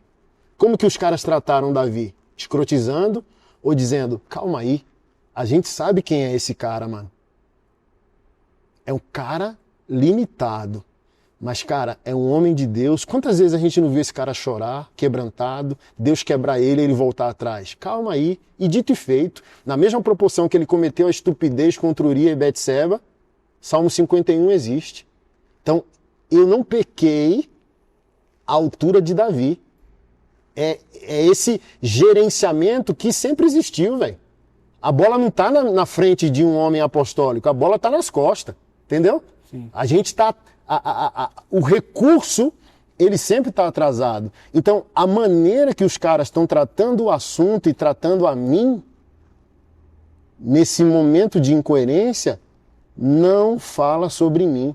Fala mais sobre eles. Fala que nunca aprenderam de fato o que eu ensinei. Porque uma coisa é uma incoerência circunstancial. Outra coisa é uma verdade absoluta. Então, por exemplo, caminham alguns comigo há 7 anos, desde a época que o projeto nasceu. Quando foi que eu atrasei conta? Me apresenta um calote. Ah, ele deu um calote em 2020 a alguém. Me apresenta um calote. 2020, 2015, 2010, 2024. Me apresenta alguém que vai dizer, caloteiro mesmo, hein? Me deve tanto, me deve tanto. Nunca, velho. Nunca. Então, por exemplo, exausto, fadigado. Por que, por exemplo? Por que eu tô falando só com você? Porque quer eu fale, quer eu cale, a narrativa já tá pronta, mano. Sim. Se eu falar, tá justificando. Se eu calar, ó, vagabundo tá calado. Então eu prefiro os danos do silêncio do que os danos da multidão de palavras, velho. Então, do tipo assim, ó, um pastor amigo meu passou por isso, ele foi na porta do cara, o cara achou que ia sair na mão. Não, cara, o cara só pegou no braço do crítico, começou a chorar, velho. Por que você tá fazendo isso, cara? Eu não tenho força para brigar com um amigo. E eu digo a mesma coisa para todos eles, para todos vocês que estão ouvindo. Eu não tenho força para brigar com um amigo. Eu tenho força para brigar com o inimigo. Com um amigo, não. Então eu prefiro me calar, prefiro bloquear se está me escrotizando na rede social. Hoje um mandou uma mensagem, se desligou por WhatsApp e eu disse, eu te amo tanto, eu te respeito tanto que o meu silêncio permanece. E eu oro para que um dia você saiba que o meu silêncio foi um dos maiores respeitos que você recebeu em vida. Espero que um dia você entenda. Então, não há o que ser dito, cara, porque não é a história. Porque se eu falar para os caras, cansado, fadigado, vitimismo, agora com diagnóstico de autista, tá se vitimizando, eles já estão com essa narrativa. Olha, agora é vítima. E eu tô calado, velho. Como que eu sou vítima se eu não falei nada, não me defendi? Então, olha só, vou te dar um exemplo. Olha, o cara entrou em contato porque está atrasado tal produto que você pediu. Encomendei alguns... Olha a minha cabeça de aquele que produz o recurso. O recurso não tem. Ah, entrou aqui um recurso. Aí eu contrato, sei lá, caneca, camiseta. Fulano, faz aí 500 camisetas. Aí a correria mundial, cansado, fadigado, e detesto você precisar de uma resposta se você é o meu credor e eu te dar uma desculpa, então eu chego já com um pagamento. Por exemplo, é hoje que eu tenho que te pagar. Aí talvez eu só vou falar com você na segunda, porque eu não quero falar hoje dizendo não posso, não vou falar amanhã dizendo não consegui. Não, eu quero chegar já com a resolução, tá aqui. Ou tá aqui parte e vai acontecer. Aí os caras, nesse momento de turbilhão, usaram a narrativa dizendo, olha, o cara entrou em contato dizendo que está em atraso lá, 10 mil reais, por exemplo. Está começando novos projetos sem honrar os primeiros. Foi a narrativa dos caras. E eu falei, cara, vocês não conseguem nem perceber, mano, que eu pego parte do recurso para gerar um produto, para ver esse movimento e o dinheiro entra, velho. Que baita de maldade é essa, cara? O que é que vocês estão fazendo, mano? Se a história é ilibada, não há uma vírgula para se falar da história, velho. Como que você pode pegar um ano meio ano, de janeiro para junho de 2025, velho, e criar uma narrativa que nunca existiu em minha conduta, velho? Então, quem são vocês? O meu silêncio é dizendo bem assim, ó, cara, eu tô orando para vocês se perceberem, velho. Vocês estão se percebendo? Vocês conseguem enxergar de quem vocês estão falando? Então eu não quero, velho, falar para dar uma carteirada. Eu não quero, velho, porque o pouco que eu falei, alguns foram tão levianos, velho, que grava conversa para um levar para o outro, levar metade do que foi dito. Eu não tenho força para isso, cara. Eu tô focado em amar minha mulher, dar prazer sexual a ela, cheirar ela, beijar ela, cuidar dos meus 4 filhos, cuidar dos meus 5 cachorros, cuidar de quase 400 famílias aqui, mano. Quer eu atrase, quer não, velho. Meu coração tá no bico da chuteira. Eu não tenho tempo, velho, e nem energia para isso não, velho. Pense o que você quiser, conclua o que você quiser. Mas daqui a 10 anos, daqui a 20 anos, daqui a 30 anos, você vai encontrar o profeta do caos, o falso profeta, na sua leitura, fazendo a mesma coisa. Uau! Anderson, como diz... Você quer um exemplo? Vamos lá, Sim. vamos lá. Fica à vontade. Esses caras que dizem que me amavam, tipo, leais às feridas feitas pelo que ama, você ensinou isso. Velho, eu vou te dizer e dizer pra eles o que um homem que aprendeu o que eu ensino no maçonaria faria. Fosse eu no lugar deles. Eu sou o pastor Joselito. Eu sou o liderado. O pastor Joselito é o Anderson Silva. Eu sou a ovelha. Velho, se um momento de incoerência dessa surgisse, no outro dia eu estava na porta do meu pastor. Quando ele abrisse a garagem para sair com o carro, ei, pastor, o que está acontecendo, velho? Eu te amo, tu é meu pai. Véio, eles criam narrativa. Inacessível. Não queria falar. Não. O que eu não quis ouvir é porque sabia que só vinha escrotização. Porque é o que eu ensino para minha esposa. Você quer amar um homem e fazer com que um homem se sinta amado? Primeiro elogie o que ele já fez. Depois critique o que ele ainda não fez. E o que eu não aceito? E um homem honrado não aceita. Não comece criticando o que não foi feito sem respeitar aquilo que foi feito. Então, eu estou usando aqui o meu pastor dizendo, velho, eu sou tão grato, mano, pela vida desse cara. Tão grato. Tem 40 dias que o Senhor me pediu isso. Sabe por quê? Você parou de prosperar em muitas áreas porque você parou de honrar princípios. Você é um bom dizimista, você é servo do pobre, do órfão, da viúva, mas você não está honrando mais princípios. As igrejas radicais têm a primícia, obriga, né? Mas a honra não se pede, como eu disse, nenhum amor. Ela é voluntária, ela é gratuita. Você parou de honrar o seu pastor. Meu pastor é a madre de tudo que eu sou, mano. Eu sou um bom marido, um bom pai, um bom servo, um bom líder, um bom pastor. Um homem que luta para ser generoso, porque eu vi nesse cara bigodudo, velho, o que eu sou hoje. Então ele é a madre. Honre. Uau. Cara, não entra dinheiro na minha vida hoje sem a primeira coisa que eu faço antes do dízimo, velho, é pegar a primícia e mandar para a conta do meu pastor. Velho, assim, ó, deixa eu falar um trem que eles vão ficar chateados. A minha vida destravou depois que os caras saíram. Tava um peso, mano. O cachorro do projeto aqui, velho, doente, velho. O cachorro nunca curava, mano. Os caras saíram daqui, velho. O cachorro curou no outro dia. Eu vou trazer água pra ele, que ele já tá... Eu acho que eu vou começar a segurar o Anderson aqui, porque senão o Anderson vai falar muita coisa que não deveria falar. Mas pode continuar. Tô aqui na sua casa. Mano, você tem noção disso, velho? Até o cachorro tava doente. Os caras saíram daqui num dia, velho. Não, a água foi só um simbolismo, tá? Só pra acalmá-lo. Os caras começaram a me bater, velho. Os empresários começaram a me ligar, velho. Tem noção disso, velho? Os milagres financeiros começaram. Destravou. Então, tipo assim, eu não tô dizendo que eles não são de Deus. Eu tô dizendo que eles são de Deus do jeito deles. Eu sou de Deus do meu jeito, mano. O ciclo fechou pra eles. Inaugurou, do tipo assim, é um novo ciclo para eles do jeito deles. Eles não estão certos? Sim. Não é isso? Não está coerente para eles? Eu não sou incoerente para eles? Siga o seu caminho, com o seu povo, sua autoridade, seu nome. Mas eu sou o que eu sempre fui, velho. E tá provado, por exemplo, velho, essa folha de pagamento, olha só, um empresário, essa semana, velho, o que os caras nunca fizeram, o empresário entrou em contato, velho, e mandou para minha conta 150 mil, velho. Uau. Será que... do tipo assim, ó, é como se fosse o seguinte, ó, velho, você é de Deus do seu jeito, no seu lugar. Você é a pessoa certa no lugar errado. Sai daí. Então, também dá para aceitar que essa divisão é uma providência de Deus para cada um seguir o seu quadrado, velho, do seu jeito. Entende? Então eu tenho o meu jeito, esquisitão de ser, de fazer as coisas, mas milagres como esse são a prova de que eu amo Jesus e Jesus me ama de volta, entende? Será que não tá na hora, Anderson? Não tá na hora de ser sacrificial e abrir mão dessa maçonaria e dar pra eles? Já que há uma perseguição pós o acontecimento, isso é notório em redes sociais. Tá na hora? Será que não é hora de você pegar e falar assim? Então, sim, então eu ia abrir mão. Mas por que não vou abrir mão? Porque precisa ser autêntico. Se eles fossem maçonaria, não seria leal ao chamado deles.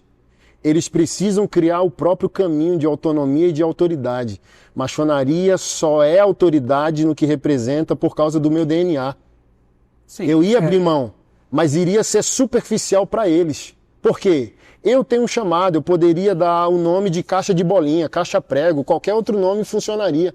Mas para eles não, porque não é o DNA deles, não foi o sacrifício deles, não foi o sangue deles que foi derramado para aquele projeto poder acontecer. Então eu não vou conceder a eles nem o nome da igreja, nem o nome do maçonaria, porque eles precisam criar a própria história. Com exclusividade, Anderson Silva falou conosco, nós estamos trocando de câmera, problemas técnicos aqui, mas está na principal.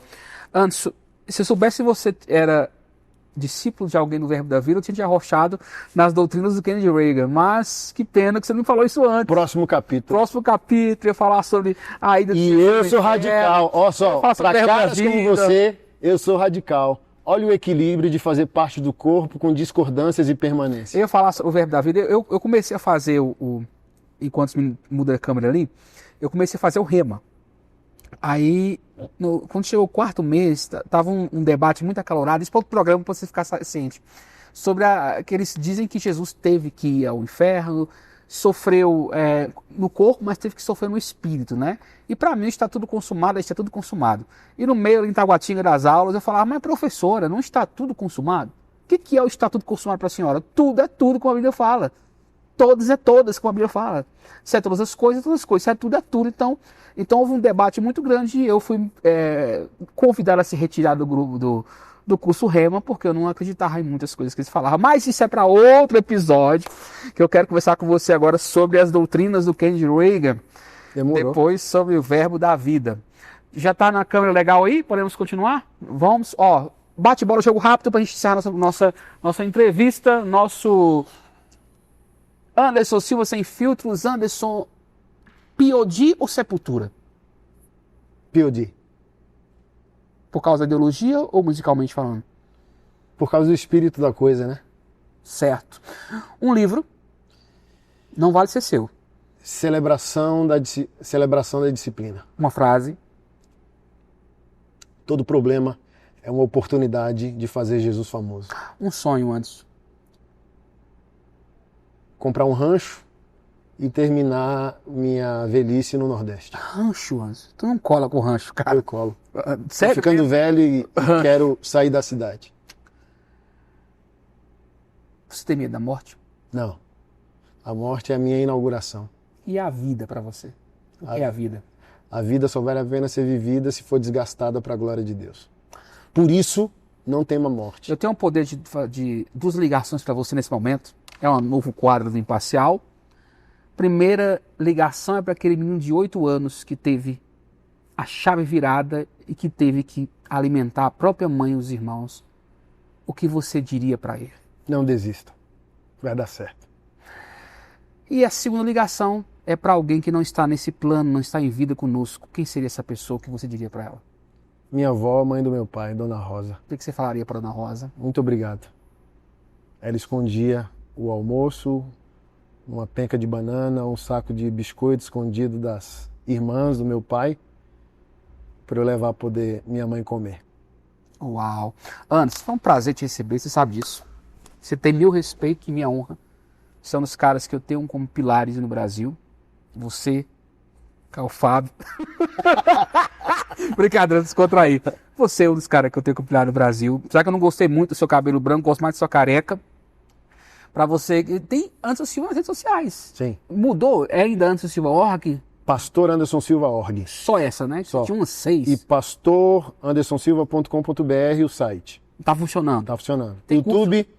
Pastor Anderson Silva Tem curso Org. novo, cara? Você tinha uns cursos legais. Sobre sexualidade conjugal. Eu vi, já tá, só entra no site? É arroba no Instagram, Escola Uma Só Carne. Já entra lá e faz inscrição. inscrição. Já entra lá e faz inscrição. Já participa. E a agenda tá aberta ou tá muito cheia a agenda? Não, parei. Vou cuidar Parou? mais de casa. Mais de casa? Essa treta me fez frear e cuidar mais de casa. Mas vai estar mais presente na web, né? Podcast tem que estar na área. Podcast tem que estar na área, não pode parar. Gente, foi um prazer ter vocês até agora. Esse programa é especial, por isso demorou bastante. Fique ligado nas redes sociais de Anderson Silva. Fique ligado nas nossas redes sociais, Marcos Imparcial. Fique sempre conosco. E passe assim, a jornalismo com seriedade, um cheiro no seu coração. E até a próxima.